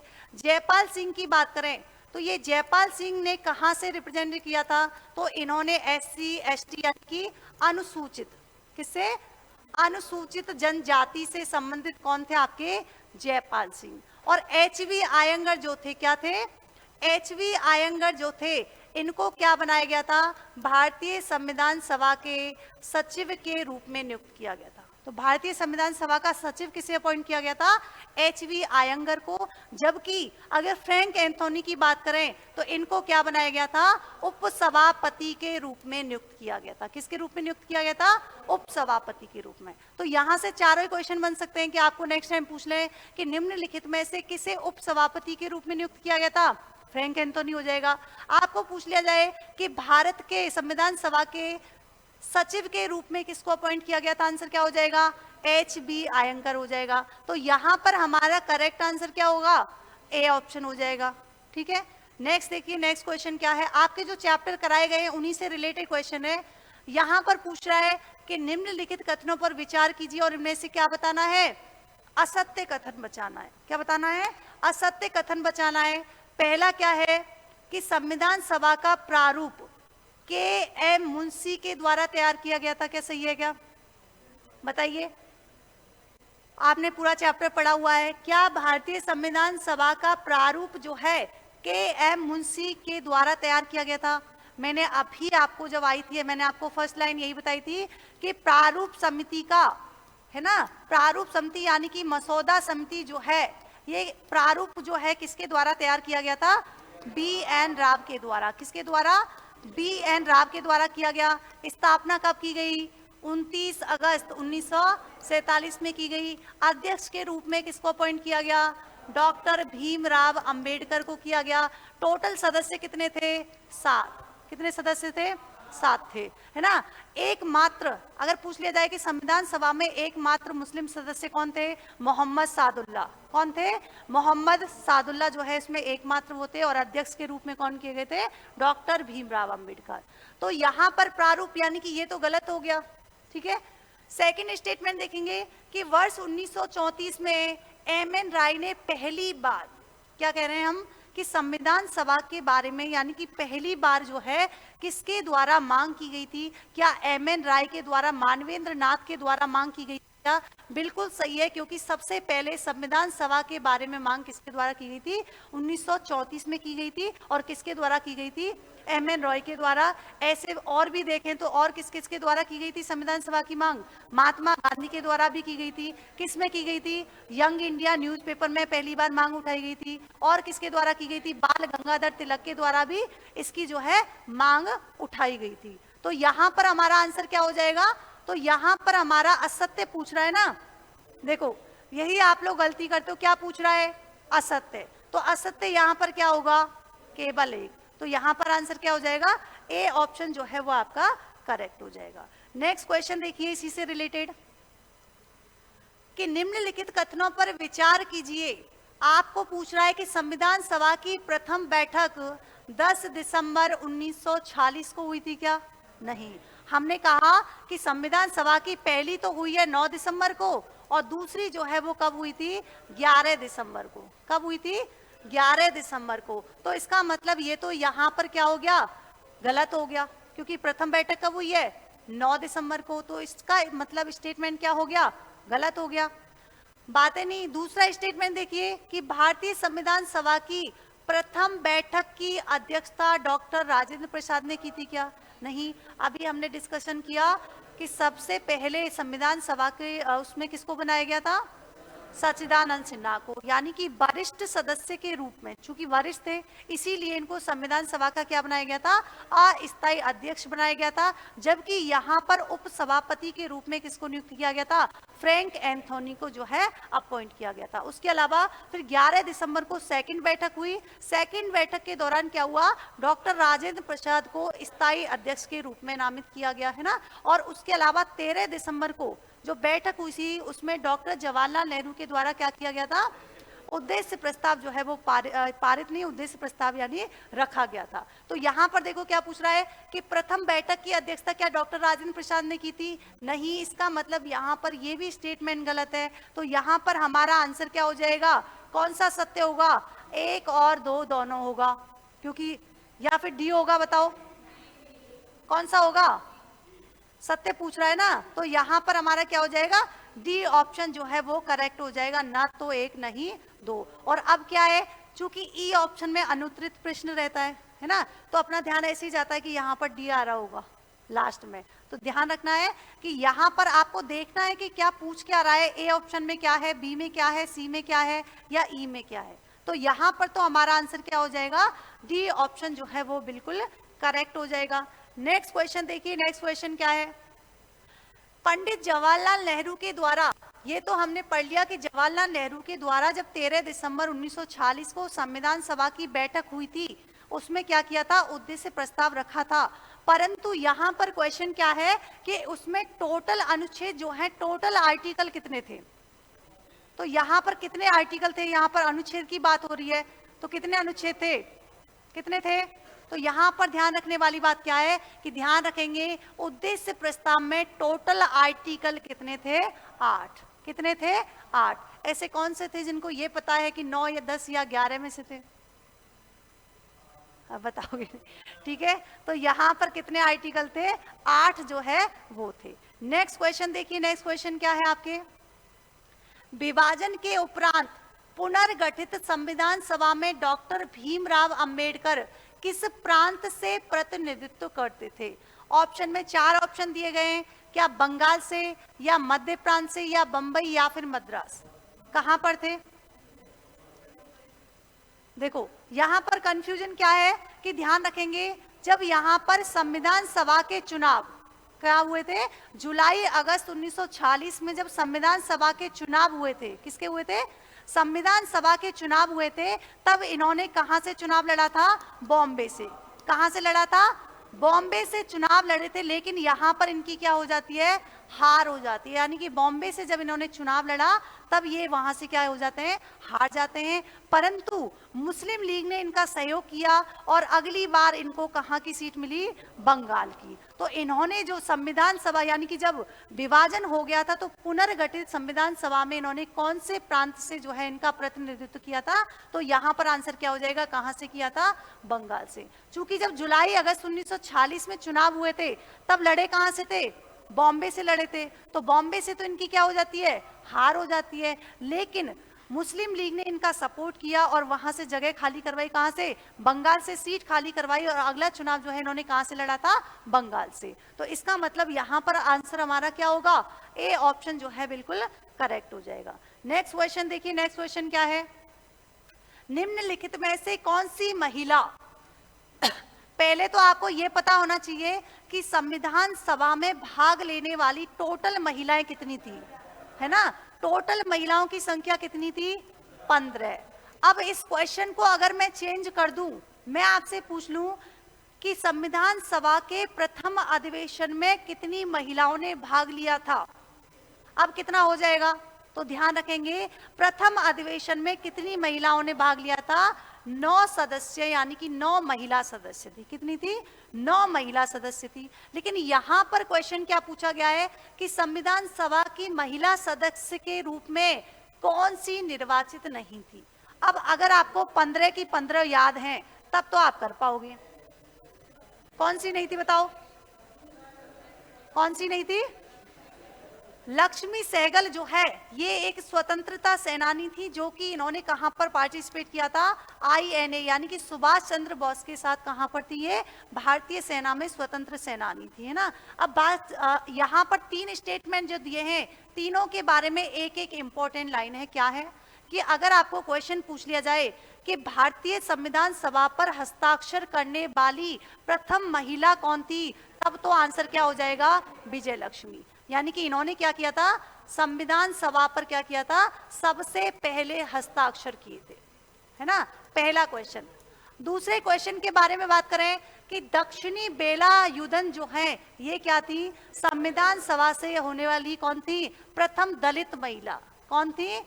प्रथम दलित महिला। अब आपको यह भी पूछा जा सकता है कि संविधान सभा में 15 महिलाओं में से प्रथम दलित महिला कौन सी थी? आंसर क्या हो जाएगा? दक्षिणी बेलायुधन। ठीक है। तीसरा बात करें बेगम एजाज रसूल, एकमात्र यानी कि मुस्लिम सदस्य की बात करें तो कौन सी हो जाएगी? बेगम एजाज रसूल। तो यहां से आपके 4 से 5 क्वेश्चन हो गए क्लियर। तो यहां पर तो हमारा आंसर क्या हो जाएगा? डी ऑप्शन जो है वो करेक्ट हो जाएगा। नेक्स्ट क्वेश्चन देखिए इसी चैप्टर से। एक चैप्टर से आप इतने कर लोगे कि आपको फिर उस क्वेश्चन करने की जरूरत ही नहीं है। निम्नलिखित कथनों पर विचार कीजिए, क्या बताना है? सत्य। सबसे पहले स्टेटमेंट आप बाद में देखा करें, सबसे पहले क्या देखें? पूछ क्या रहा है? सत्य पूछ रहा है, असत्य पूछ रहा है, असत्य नहीं है, या फिर कुछ और पूछ रहा है।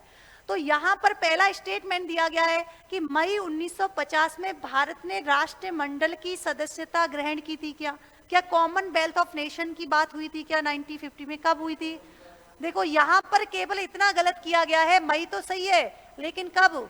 मई 1949 में जो है भारत ने क्या किया था? राष्ट्रमंडल की सदस्यता ग्रहण की थी। तो यहां पर पहला तो हमारा क्या हो गया? गलत हो गया। दूसरा कह रहा है कि 24 जनवरी 1950 को संविधान सभा ने राष्ट्रगीत को अपनाया था। क्या सही है? क्या ये तो बिल्कुल सही है, क्योंकि 24 जनवरी 1950 को संविधान सभा ने राष्ट्रगीत के साथ साथ किसको अपनाया था? राष्ट्रगान को भी अपनाया था। किसको अपनाया था? राष्ट्रगान को भी अपनाया था। तो तीसरा क्या कह रहा है कि 22 जुलाई 1947 को संविधान सभा ने राष्ट्रगान को अपनाया था। इसका मतलब 24 जनवरी 1950 को क्या हुआ था? राष्ट्रगान को अपना लिया गया। इसका मतलब तीसरा तो क्या हो जाएगा? गलत हो जाएगा। लेकिन यहां से एक प्रश्न हम निकाल लेंगे कि 22 जुलाई 1947 को किसको? राष्ट्रीय ध्वज को, किसको? राष्ट्रीय ध्वज को अपनाया गया था। तो यहां पर हमारा आंसर जो है क्या हो जाएगा? कौन सा सही है? केवल एक ही सही है। कौन सा? बी, यानी कि केवल 2। नेक्स्ट टाइम जो है अपन उसी तरीके से, और ये PYQ है जो आपके आए हुए हैं, ये क्या है? देखो, निम्नलिखित में से संविधान सभा के निर्माण करने हेतु कांग्रेस विशेषज्ञ समिति के सदस्य कौन थे? यानी कि who among the following was a member of the Congress expert committee for the formation of constituent assembly? कौन था बताओ? क्या केवल KM मुंशी थे, या फिर हुमायूं कबीर भी शामिल थे, या फिर K संथानम थे, या फिर उपयुक्त सभी जो हैं कांग्रेस विशेषज्ञ समिति के सदस्य थे? तो यहां पर आप लोग ध्यान रखिएगा कि बात है कब की? 8 जुलाई। कब की बात है? 8 जुलाई 1946 की। कब की बात है? 8 जुलाई 1946 को क्या हुआ था? यानी कि भारतीय संविधान सभा के निर्माण का मसौदा तैयार करने के लिए, क्या करने के लिए? ड्राफ्ट बनाने के लिए एक कांग्रेस विशेषज्ञ समिति का गठन किया गया था। और उसमें कितने सदस्य शामिल थे? 8 सदस्य। कितने शामिल थे? 8 सदस्य शामिल थे, जिसमें कौन थे? KM मुंशी भी शामिल थे, हुमायूं कबीर भी शामिल थे, इसके अलावा K संथानम भी शामिल थे, M आसफ अली भी शामिल थे, KT सेठ भी शामिल थे, यहाँ पर डॉक्टर यानी कि जवाहरलाल नेहरू भी शामिल थे। इसके अलावा गोपाल स्वामी अयंगर जो है वो भी क्या थे? कांग्रेस विशेषज्ञ समिति के सदस्य थे। तो ध्यान रखेंगे यहाँ पर आंसर क्या हो जाएगा? उपयुक्त सभी जो है हमारा डी ऑप्शन आपके बिल्कुल करेक्ट हो जाएगा। ठीक है। नेक्स्ट देखिए संविधान सभा से रिलेटेड क्वेश्चन क्या पूछ रहा है कि निम्नलिखित कथनों पर विचार कीजिए। हमको देख लेना है क्या पूछ रहा है? सत्य पूछ रहा है। पहला स्टेटमेंट क्या कह रहा है कि सर्वोच्च न्यायालय के लिए तदर्थ समिति यानी कि एडॉक कमेटी जो है उसके अध्यक्ष क्या एस वरदाचारी थे। क्या सही है क्या बताइए। आगे भी है जो कि संविधान सभा के सदस्य थे। क्या सही स्टेटमेंट है क्या। देखो यहां पर आधा स्टेटमेंट तो बिल्कुल सही है, आधा गलत है। कैसे है कि सर्वोच्च न्यायालय के लिए तदर्थ समिति के अध्यक्ष एस वारदाचारी को चुना गया था, ये तो सही बात है, लेकिन आगे लिखा हुआ है कि संविधान सभा के सदस्य थे। वह संविधान सभा के सदस्य नहीं थे, परंतु क्या थे, वो सर्वोच्च न्यायालय के लिए तदर्थ समिति के अध्यक्ष बनाए गए थे। कौन, आपके एस वरदाचारी। तो गलत उसने ये कहां पर किया है, यहां पर, यानी कि वो सदस्य नहीं थे। बाकी अगर पूछ लिया जाए कि सर्वोच्च न्यायालय के लिए तदर्थ समिति का अध्यक्ष किसको अपॉइंट किया गया था, तब हमारा आंसर क्या हो जाता, एस वरदाचारी जो है बिल्कुल करेक्ट हो जाता। तो यहां पर अभी के लिए क्या हो जाएगा, गलत हो जाएगा। दूसरा देखिए, दूसरा क्या है, कार्य संचालन समिति के अध्यक्ष डॉक्टर राजेंद्र प्रसाद थे क्या, नहीं। ध्यान रखेंगे कार्य संचालन समिति के अध्यक्ष जो है, कार्य करने की जिम्मेदारी किसको दी गई थी, के एम मुंशी को दी गई थी। किसको दी गई थी, कार्य संचालन समिति के अध्यक्ष डॉक्टर राजेंद्र प्रसाद न होकर कौन थे, के एम मुंशी। आपने कहां पढ़ा था, डॉक्टर राजेंद्र प्रसाद को तो केवल क्या बनाया गया था, संविधान सभा की स्थायी अध्यक्ष के रूप में, यानी कि संविधान सभा का स्थायी अध्यक्ष बनाया गया था। हाँ, डॉक्टर राजेंद्र प्रसाद जो है ये किसके थे, झंडा समिति के भी थे।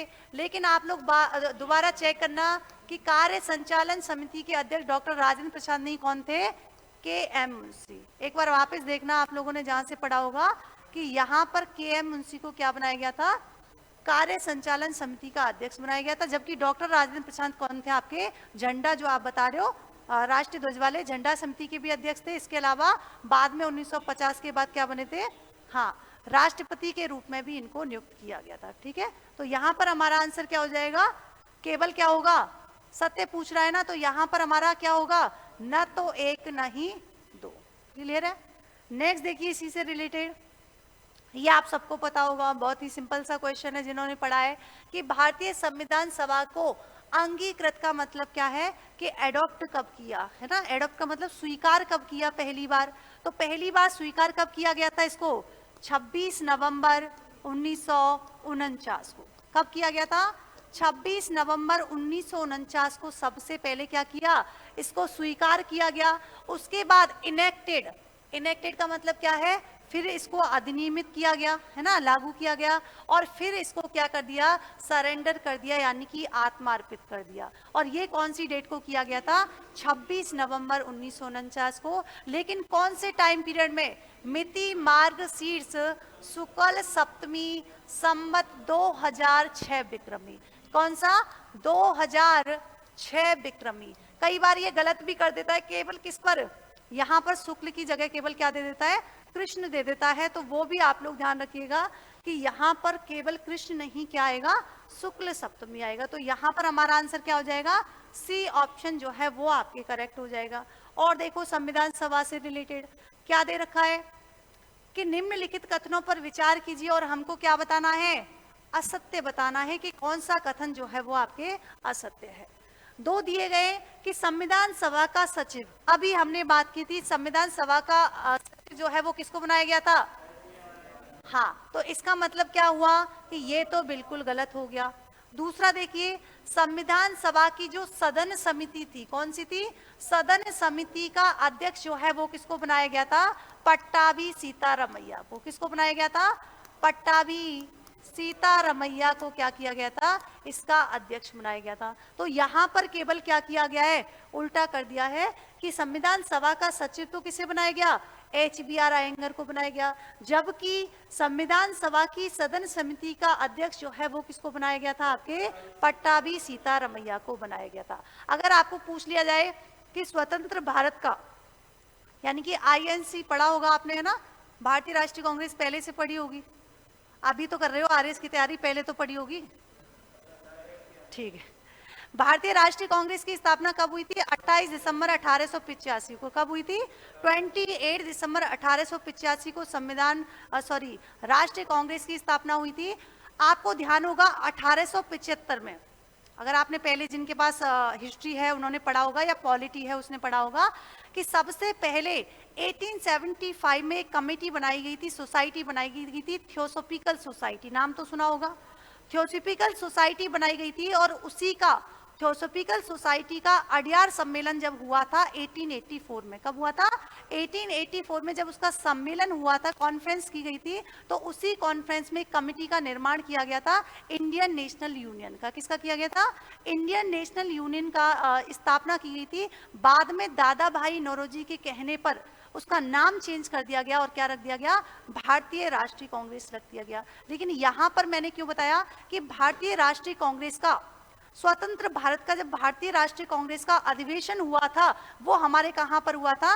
जयपुर में। और उसकी अध्यक्षता किसके द्वारा की गई थी? पट्टाभी सीतारमैया के द्वारा की गई थी। ये भी आपका यहीं से कनेक्ट हो जाएगा। तो यहां पर आंसर आपका क्या हो जाएगा? कौन सा असत्य है? तो यहां पर 1 और 2 क्या है? आपके दोनों असत्य हैं। और देखो इससे रिलेटेड क्वेश्चन आपके, निम्नलिखित कथनों पर विचार कीजिए। क्या बताना है? असत्य बताना है। पहले हम लोग सिंपल ही लेके आए कि संविधान सभा की राष्ट्र ध्वज समिति के अध्यक्ष क्या पंडित जवाहरलाल नेहरू थे? क्या थे? कौन था? तो यहां पर अभी हमने बात करी, कौन थे? कौन थे? डॉक्टर राजेंद्र प्रसाद जो है वो क्या थे? राष्ट्रीय ध्वज समिति के अध्यक्ष थे। इसका मतलब क्या ये गलत हो गया? बिल्कुल गलत हो जाएगा। दूसरा क्या है? 26 नवंबर 1949 को संविधान के 16 अनुच्छेद लागू हुए थे क्या? बिल्कुल। कितने हुए थे? टोटल 16 अनुच्छेद लागू हुए थे, जैसे 6, 7, 8, 9, है ना। इसके अलावा और कौन से थे? सारे याद हैं क्या आपको? जैसे अभी हमने भारतीय निर्वाचन आयोग पढ़ा, आर्टिकल 324, 324 भी कौन से इसमें शामिल था क्या? हाँ, भारतीय निर्वाचन आयोग भी किस समय शामिल था? जब 26 नवंबर 1949 को क्या हुआ था? संविधान को जब यानी कि स्वीकार किया गया था। अच्छा, संविधान दिवस के रूप में भी किसको, कौन सी डेट को मनाया जाता है? 26 नवंबर को। 26 नवंबर को ही संविधान दिवस के रूप में मनाया जाता है। लेकिन कब से? ये कौन बताएगा? कौन बताएगा? गलत बता रहे हो। कब से है? 2015 से। कब से? 2015 से क्या मनाया जाता है? 26 नवंबर को संविधान दिवस के रूप में मनाया जाता है। ठीक है। और देखिए इससे रिलेटेड यहाँ पर आंसर क्या हो जाएगा बताओ? तो यहाँ पर क्या पूछा है? असत्य पूछा है, तो असत्य क्या हो जाएगा? केवल 1 हो जाएगा। तो यहाँ पर क्या हो गया? ए ऑप्शन हमारा बिल्कुल करेक्ट हो जाएगा। अब देखो यहाँ पर आप लोगों के लिए कुछ क्वेश्चंस हैं, इसके अलावा हम एक छोटी सी चीज और करेंगे, करंट न्यूज पढ़ेंगे। लेकिन ये आपके लिए क्वेश्चन है, अभी जब मैं जाऊंगी तब आप लोग नोट डाउन कर लेना। क्वेश्चन क्या पूछा है? क्योंकि आपने ये चैप्टर पढ़ लिया है, तो आप अपने तरीके से कैसे लिख के लाओगे? कहीं से गूगल से चेक वो नहीं करना है ना, कि गूगल पे गए और वहां से सर्च किया और आंसर लिख लिया, वहां से नहीं लिखना है। सर ने जो पढ़ाया है उसको पढ़ना, और उसके बाद इसका आंसर लिखना कि किस तरीके से आंसर लिखोगे। क्वेश्चन क्या है कि संविधान सभा आंशिक रूप से निर्वाचित थी और आंशिक रूप से मनोनीत थी। स्पष्ट करना है केवल कितने शब्दों में? 15। आपको शब्द सीमा भी याद रखनी है, ऐसा नहीं कि बस पूरा लिख डाला और पता लगा शब्द कितने हो गए, 50 शब्द हो गए। तो शब्द भी अभी से आपको शब्द लिमिट भी यानी कि ध्यान रखनी है कि कितने भाग में हमको केवल जो मेन चीज है बस वही लिखे। इसके अलावा एक क्वेश्चन और 50 शब्द में लिखना है, कौन सा? 50 में नहीं, 15 में लिख के लाना। संविधान सभा की किन्हीं 4 समितियों के नाम बताइए। बस मेरे को देखना क्या है कि आप किस तरीके से लिखोगे, है ना, फॉर्मेट। क्योंकि आप लिख क्या लाओगे? आपने बड़ी आसानी से लिख दिया 4 समितियों के नाम, आपके नंबर आए 2 में से कितने? 1। अब आप सोच रहे हो कि नंबर पता नहीं 1 कैसे आया है, मैंने तो 4 पूछी थी, 4 के नाम बता दिए, है ना। तो आप किस तरीके से लिखोगे वो अपन चेक करेंगे। एक क्वेश्चन ये लिख के लाओगे, क्योंकि आपने संविधान सभा पढ़ लिया, तो आप लिखोगे कि उन परिस्थितियों की विवेचना कीजिए जिनके कारण संविधान सभा का चुनाव अप्रत्यक्ष रूप से किया गया। मतलब ऐसे कौन कौन से कारण बने भाई, क्यों प्रत्यक्ष रूप से क्यों नहीं किया गया, अप्रत्यक्ष रूप से ही क्यों किया गया, वो हमको क्या करना है? कारण बताने हैं। और कारण कितने शब्द में बताने हैं? केवल हमको 50 शब्द में बताने हैं, है ना। तो ये तो आपका होमवर्क हो गया। अब देखो ये आपकी करंट की न्यूज है ना। ये आप कल लिख देना, परसों। क्या हुआ? एक एक बोलो, क्या डलवा देना? ऑनलाइन है तो ठीक है, चलो ठीक है। और भी संविधान सभा से और भी बहुत सारे क्वेश्चन थे, लेकिन आपको ठीक है सर से पूछ लेना, सर बता देंगे, ठीक है। अभी के लिए आप देखो, एक अपन लोग क्या करने वाले हैं, जो आपके हम लोग क्लास में जो भी आपको टॉपिक पढ़ा दिया है उससे रिलेटेड अपन एमसीक्यू सॉल्व करेंगे। उसके अलावा एक करंट की कोई ऐसी न्यूज जो कि आपके मेंस का भी पार्ट है और जो आपके प्रीलिम्स का भी पार्ट है। आपको एक नाम यहाँ पर सामने दिख रहा होगा, क्या? एससीओ। एससीओ की फुल फॉर्म क्या है? संघाई कॉरपोरेशन संगठन, यानी कि हिंदी में बोलेंगे तो संघाई सहयोग संगठन, ठीक है। अब अगर आपने देखा, आपको प्रीलिम्स का यानी कि सिलेबस पता है, तो आपको पता होगा कि ये न्यूज जो है हमारे लिए कहाँ से इंपॉर्टेंट हो गई? करंट अफेयर से आ गई। और वहीं अगर हमने इसको देखा कि हमारे मेंस के सिलेबस में है ना, मुख्य परीक्षा के दृष्टिकोण से अगर हम देखें तो ये हमारे कौन से उसमें आती है? जीएस थर्ड में आती है। और जीएस थर्ड में कौन सा? यानी कि इंडियन पॉलिटी आईआर, ठीक है। वहां से आपके जो है ये न्यूज इंपॉर्टेंट हो जाती है। आपके सामने केवल हमने नाम लिखा है संघाई सहयोग संगठन, तो यहां से हमको पता लगाना है प्रीलिम्स के अकॉर्डिंग और मुख्य परीक्षा के दृष्टिकोण से हमारे लिए क्या इंपॉर्टेंट है। तो पहली चीज हमारे दिमाग में आनी चाहिए कि ये जो है चर्चा में क्यों है, हाल ही में ऐसी क्या चीज हुई है कि जिस वजह से ये चर्चा में आ गई है। तो ध्यान रखेंगे, चर्चा में आने के 2-3 कारण है। क्या क्या है? एक तो कारण है कि इसकी हाल ही में 24वीं बैठक आयोजित की गई है। कौन से नंबर की? पहला क्वेश्चन आपको पूछा जाएगा, हाल ही में संघाई सहयोग संगठन की कौन सी बैठक का आयोजन किया गया है? कौन से नंबर की है? 24वीं। फिर दूसरी इंपॉर्टेंट बात क्या है कि 24वीं बैठक जो है वो कहां पर आयोजित की गई है? तो अपने को ध्यान रखनी है, कजाकिस्तान की राजधानी। और कजाकिस्तान की राजधानी कौन सी? अस्ताना। क्या नाम है? कजाकिस्तान की राजधानी जो है अस्ताना में इसका आयोजन किया गया है। इंपॉर्टेंट क्वेश्चन क्या बनेगा कि निम्नलिखित छोड़ो, वैसे भी सीधा सा पूछ लिया जाए कि हाल ही में एससीओ या फिर संघाई सहयोग संगठन की 24वीं बैठक का आयोजन कहां पर किया गया है? तो आंसर हमारा क्या आ जाएगा? अस्ताना। कहां की कैपिटल है? कजाकिस्तान की। तो एक तो इसलिए इंपॉर्टेंट है, अभी हाल ही में इसलिए चर्चा में रही है। दूसरा कारण क्या है कि हाल ही में एक कंट्री है, कौन सा? बेलारूस। कौन सा कंट्री है? बेलारूस। इस बेलारूस को क्या दिया गया है? 10वें सदस्य के रूप में क्या किया गया है? शामिल किया गया है। अब दूसरा इंपॉर्टेंट क्वेश्चन आपके लिए क्या बन गया कि हाल ही में संघाई सहयोग संगठन को कौन से सदस्य को पूर्ण सदस्य के रूप में नामित किया गया है या पूर्ण सदस्य के रूप में शामिल किया गया है? तो आंसर हमारा क्या हो जाएगा? बेलारूस। तो चर्चा में रहने का कारण तो ये हो गया। अब हमारे लिए दूसरी इंपॉर्टेंट चीज क्या है इससे रिलेटेड? देखिए कि आपको पता होना चाहिए कि संघाई सहयोग संगठन है क्या, कैसे बना, कहां से इसका ओरिजिन हुआ, यानी कि उत्पत्ति किस प्रकार हुई। क्या पहले से इसका नाम संघाई सहयोग संगठन था या फिर कुछ और कारण रहे? तो सबसे पहले हम इसके बैकग्राउंड की बात करें ना, कि इसकी पृष्ठभूमि की बात करें कि क्या हुआ था, तो आपने एक नाम सुना होगा, यूएसएसआर। सुना है? सबने सुना है? यूएसएसआर यानी कि सोवियत संघ। सोवियत संघ सबने सुना है ना। तो बात करें हम सोवियत संघ की, तो सब लोग एक बार ध्यान से सुनेंगे कि सोवियत संघ का क्या हुआ था 1991 में। कब की बात कर रहे हैं? 1991, यानी कि 1991 में ये सोवियत संघ जो है कितने सदस्यों में, यानी कि कितने देशों में बट गया? 15 देशों में क्या हो जाता है? टूट जाता है। कब टूटा पहली बार? 1991 में। तो पहली बार जब सोवियत संघ का 15 देशों में विभाजन हुआ, तो यहां पर आपने नाम सुना होगा देश का, देश यहाँ का क्या नाम है? रूस। रूस के बारे में तो आप सब लोग जानते हो।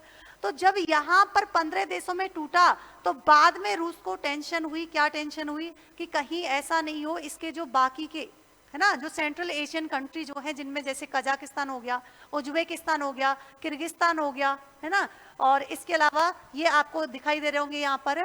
तो इन कंट्री के बारे में इनको क्या हुआ कि टेंशन हुई कि कहीं ऐसा नहीं हो कि इनके बीच में क्या हो जाए किसी बॉर्डर को लेकर, है ना, बॉर्डर कोई कन्फ्लिक्ट हो जाए, सीमा को लेकर कोई संघर्ष हो जाए, या फिर कोई अलगाव युद्ध की स्थिति हो जाए, या फिर कोई आतंकवाद जैसी स्थिति हो जाए, इसी वजह से रसिया को टेंशन हुई कहीं ऐसे नहीं हो कि ये वाले सेंट्रल एशियन कंट्री जो हैं या तो अमेरिका के साथ मिल जाए, है ना, या रसिया या मतलब मेरे साथ खुद के विरोधी हो जाए। तो इसी वजह से इसने क्या किया कि 1996 में, कब की बात है, 1996 की, कब की बात है, 1996 में क्या किया रूस ने, इन सारे देशों को, कौन से सारे देशों को, जो सेंट्रल एशियन कंट्रीज हैं, जिसमें आपके कौन कौन से नाम है, जैसे आपका तुर्कमेनिस्तान हो गया, ताजिकिस्तान हो गया, है ना, किर्गिस्तान हो गया, तो इन सदस्य देशों से कहा कि हम लोग एक बार बैठ लेते हैं, एक बार हम चर्चा कर लेते हैं, है ना, और ये चर्चा जो है हम कहाँ पर करेंगे, संगाई में। कहां पर करेंगे, संगाई में। इन्होंने कहा कि आपको ऐसा लगे कि मैं आपके साथ मिल रहा हूं, तो इस वजह से हम लोग क्या करते हैं, एक अन्य देश को भी ले लेते हैं, एक अलग कंट्री को भी शामिल कर लेते हैं। और वो अलग कंट्री किसको शामिल कर लिया इन्होंने, रूस ने कहा कि हम किसको शामिल कर लेते हैं, चीन को। तो संगाई में एक बैठक बुलाई गई, कब की बात है, 1996 की। कब की बात है, 1996 में। कहां पर बैठक बुलाई गई है, संगाई में। संगाई में यानी कि किसको शामिल किया गया है, चीन को। तो यहां पर एक तो कौन सा कंट्री हो गया, रूस हो गया, रूस के साथ कौन सा हो गया, चीन हो गया। इसके अलावा यहां पर बात करेंगे कौन से, काजाकिस्तान की, है ना, एक ये हो गया, एक आपका किर्गिस्तान हो गया, और इसके अलावा आप एक बात करेंगे ताजिकिस्तान की। तो ये 5 कंट्री जो है, इन 5 कंट्रियों को नाम दिया गया क्या, S5। क्या नाम दिया गया, S5। शुरू में क्या नाम दिया गया, S5 इनको नाम दिया गया। वापस सुन लो कि सोवियत संघ का विघटन हो जाता है 1991 में, कितने देशों में, 15 देशों में टूट जाता है।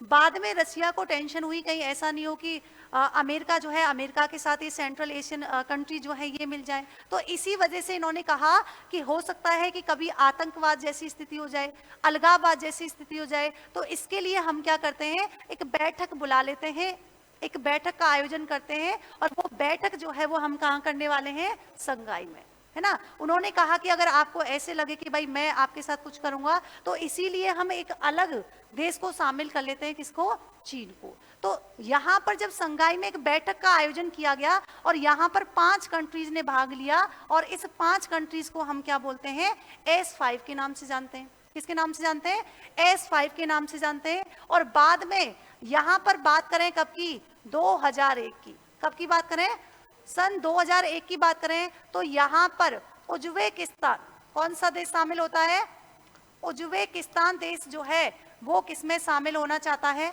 S5 में। किसमें शामिल होना चाहता है, वो चीन से कहता है कि हमें भी टेंशन है, कल को कोई दिक्कत हो जाए, है ना, कोई आतंकवाद जैसी स्थिति हो जाए, या फिर कोई हो सकता है कोई देश अलग से मतलब स्वतंत्र कर ले।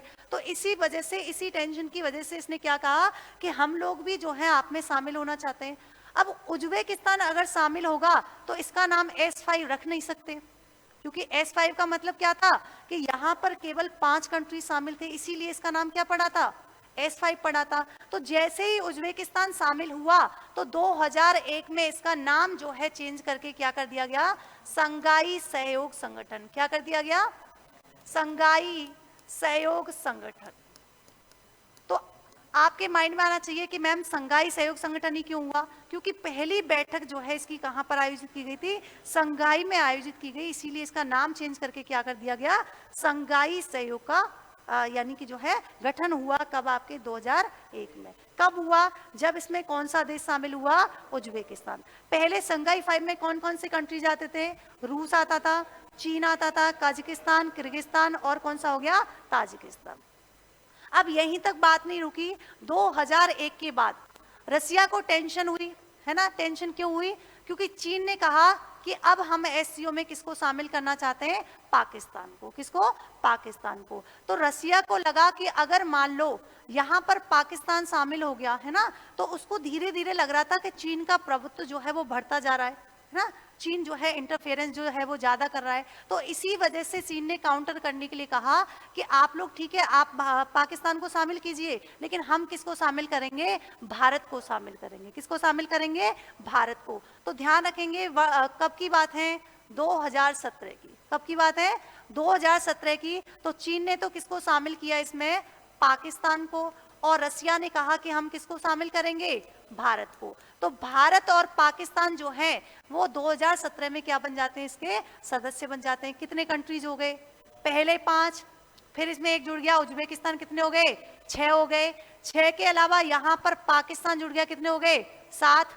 भारत जुड़ गया, टोटल कितने कंट्रीज हो गए, 8 हो गए। और 8 के बाद बात है कब की, वर्ष 2023 की। कब की बात है, वर्ष 2023 को यहां पर किसको शामिल कर दिया गया, ईरान को भी शामिल कर दिया गया। इसका मतलब यहां पर अब तक कितने कंट्री हो गए 2023 तक, 9। और अभी चर्चा में रहने का कारण क्या है, क्योंकि 2024 में क्या किया गया है, यहां पर बेलारूस को शामिल किया गया।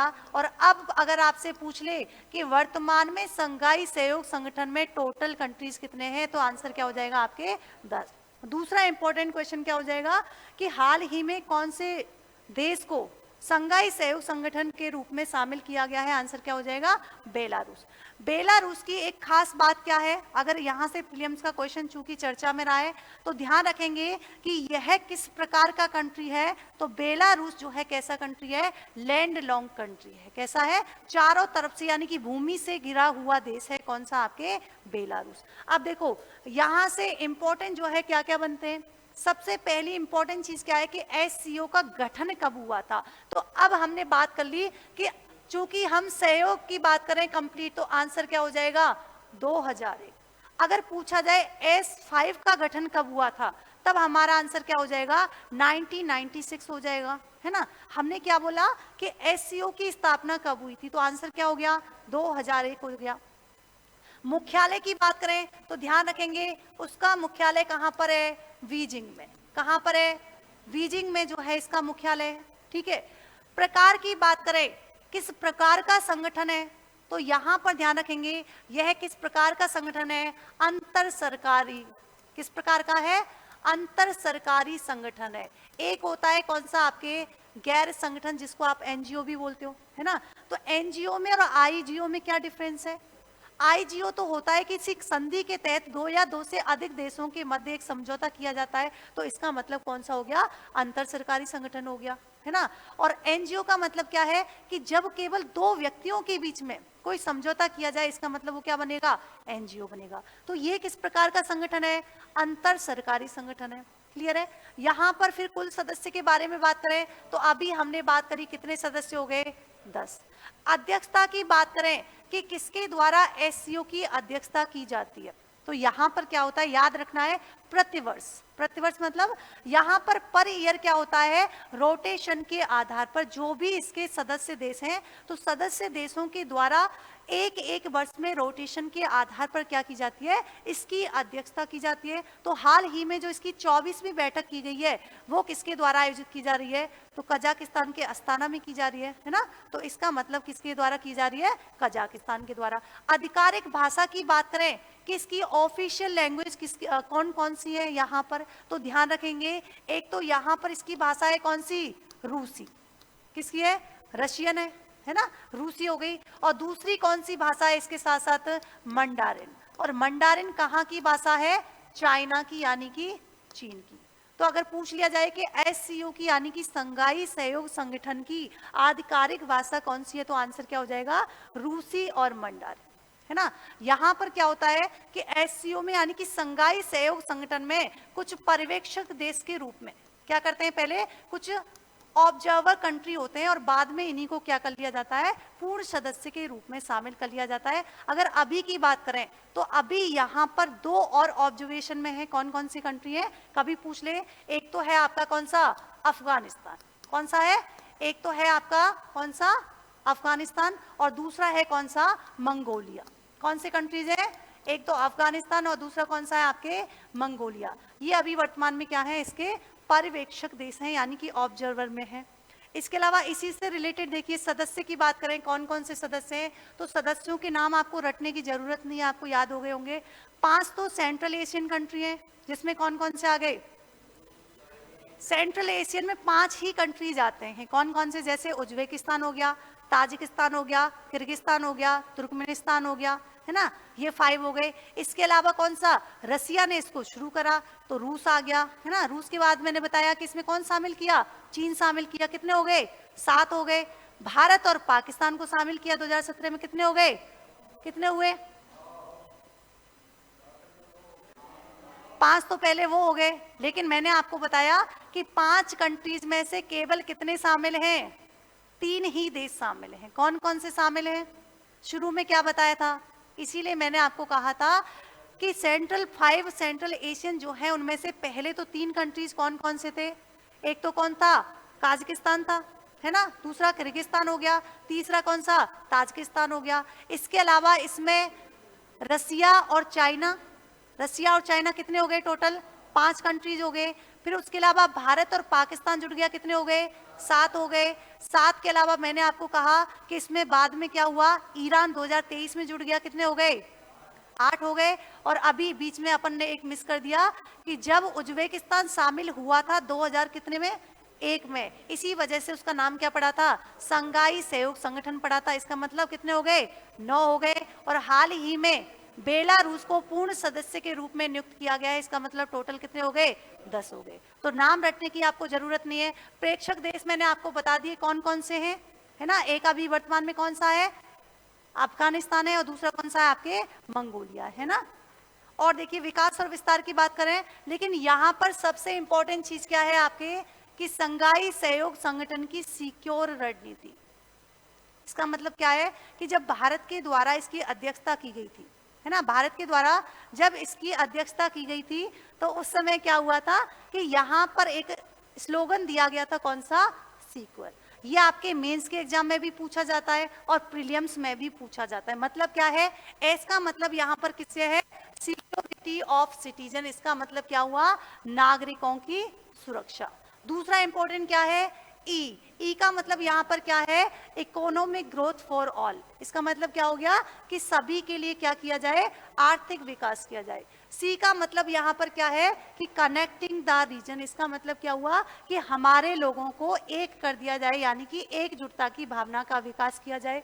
और आर का मतलब यहाँ पर क्या है कि रिस्पेक्ट करी जाए, किसकी, संप्रभुता और क्षेत्रीय अखंडता जो है उसका सम्मान किया जाए। और ई का मतलब क्या है, इन्वायरमेंटल प्रोटेक्शन, यानी कि पर्यावरण संरक्षण किया जाए। अब इसी से रिलेटेड आपके सामने ना कुछ क्वेश्चंस हैं, देखो। हाँ मैं बताती हूँ कैसे बनेंगे। देखो यहाँ पर क्वेश्चन दिए गए हैं जो हमने पढ़ा है ना। इसका मेंस का भी प्रोस्पेक्ट था, चूंकि टाइम हो गया है तो मैं बस क्वेश्चन सॉल्व करा रही हूँ। पहला क्वेश्चन क्या है कि संघाई सहयोग संगठन शिखर सम्मेलन जिसमें भारत को पूर्ण सदस्य के रूप में शामिल किया गया था, तो यहाँ पर ध्यान रखेंगे जब अभी हाल ही में 24वीं बैठक कौन सी हुई है, अस्ताना में हो रही है। लेकिन 2017 में जब अस्ताना में ही बैठक हुई थी, उसी अस्ताना में बैठक में क्या किया गया था, भारत को जो है एससीओ में शामिल किया गया था। तो अभी 24वीं बैठक भी किसमें, अस्ताना में। भारत को शामिल किया गया, वो भी कौन सी बैठक में किया गया था, अस्ताना बैठक में, है ना। नेक्स्ट क्वेश्चन देखो इसी से रिलेटेड, किस वर्ष भारत ने संघाई सहयोग संगठन को पूर्ण रूप से भाग लेने वाले सदस्य के रूप में आधिकारिक रूप से शामिल किया था। तो हमने बात की थी कौन से में किया था, 2017 में। कौन कौन से देश शामिल हुए थे, भारत और पाकिस्तान, है ना। ये जितने भी पीवाई हुए ये इसी से रिलेटेड आए हुए क्वेश्चन है किसी न किसी एग्जाम में। यहाँ पर कौन सा है कि कौन सा देश संघाई सहयोग संगठन का संस्थापक सदस्य नहीं है, तो हमने बात करी रूस और चीन है क्या, है। भारत भी है, इसका मतलब ब्राजील क्या है, नहीं है। यहाँ पर आंसर क्या हो जाएगा, ब्राजील। ये देखो संघाई सहयोग संगठन के संबंधित कथनों पर विचार कीजिए। यहाँ पर क्या बताना है, असत्य कथन बताना है। भारत और पाकिस्तान 2017 में इसके स्थायी सदस्य बने, क्या सही बात है क्या, बिल्कुल सही बात है। इसका मतलब ये तो सही हो जाएगा। दूसरा स्टेटमेंट क्या है, अस्गाबाद समझौता इससे संबंधित है क्या, नहीं। ये किससे रिलेटेड है, मध्य एशिया और फारस की खाड़ी जो है उससे रिलेटेड वर्ष 2018 में एक समझौता हुआ था जिसको हम क्या बोलते हैं, अस्गाबाद समझौता कहते हैं। इसका मतलब इससे कोई लेना देना नहीं है। तो यहाँ पर सेकंड क्या हो गया, गलत हो जाएगा। थर्ड स्टेटमेंट देखिए, इसका मुख्यालय चीन के बीजिंग में स्थित है क्या, है ना। तो यहाँ पर ये तो सही है, तो यहाँ पर गलत कौन सा हो जाएगा, केवल 2 जो है बी ऑप्शन आपके सही हो जाएगा। देखो और इससे रिलेटेड देखो, आप ही लोग बताओगे कि हाल ही में चर्चा में रहा एससीओ के बारे में निम्नलिखित कथनों पर विचार कीजिए और बताना क्या है, सत्य बताना है। पहला बताओ, क्या यह एक स्थायी अंतर सरकारी संगठन है? मैंने आपको कहा कि ये क्या है, एक क्या है आपके, यानी कि इंटर गवर्नमेंट ऑर्गेनाइजेशन है। इसका मतलब मैंने आपको बता दिया, दो चीजें होती है, एनजीओ और एक होता है आईजीओ। डिफरेंस क्या है? आईजीओ का मतलब क्या है, दो या दो से अधिक सदस्य जो कि एक संधि के तहत क्या करते हैं, एक समझौता करते हैं, जो आपस में अलगाववाद जैसी स्थिति, जैसे क्षेत्रीय स्थिरता जैसी स्थितियों को सुनिश्चित करते हैं ना। तो यहाँ पर ये पहला स्टेटमेंट क्या हो जाएगा, सही हो जाएगा, है ना। दूसरा है, आधिकारिक भाषा रूसी और मंडारिन है क्या, सही है। इसकी अध्यक्षता सदस्य देशों के द्वारा रोटेशन के आधार पर एक एक वर्ष के लिए की जाती है क्या, सही है। चौथा क्या है, सुरक्षा संबंधित मुद्दों से निपटने हेतु इसने एक स्थायी क्षेत्रीय आतंकवाद रोधी संरचना बनाया है क्या, ये भी बिल्कुल सही है। तो यहाँ पर आंसर क्या हो जाएगा, उपयुक्त सभी जो है इसके आंसर हो जाएंगे। और देखिए क्या है, ये आपके सबसे इंपॉर्टेंट है, जो आपके इस बार एग्जाम में आ सकता है कि हाल ही में संघाई सहयोग संगठन का कौन सा शिखर सम्मेलन 24वां हुआ है और कहां पर किया गया है। तो इसका मतलब यहां पर क्या होगा, इनमें से कोई नहीं। तो इसका भी याद रखा करो कि जरूरी नहीं है कि फर्स्ट सेकंड थर्ड में आपका आंसर छुपा हुआ हो सकता है इनमें से कोई नहीं भी सही हो। तो यहां पर कहां हुआ है, अस्ताना में जो है इसकी बैठक की गई है। आगे देखो, ये आपके क्या है, मेंस के क्वेश्चन है, आप लोग सर से ले लेना। एससीओ का मुख्य उद्देश्य क्या है, कार्य क्या क्या करता है, आप लोग इसको पढ़ना पहले और फिर इसमें से आंसर लगाना है ना। दूसरा देखो, अच्छा ठीक है, तो आप लोग ठीक है, दुखी हो गए ऐसे, है ना। ठीक है, तो इस ये वाले क्वेश्चन जो है ना, ये आप लोग कर लेना पहले। ये दो जो है ना, ये तो 15 शब्द ही हैं, तो इसको तो करके ला सकते हो, ठीक है। तो ये लोग लिख लो।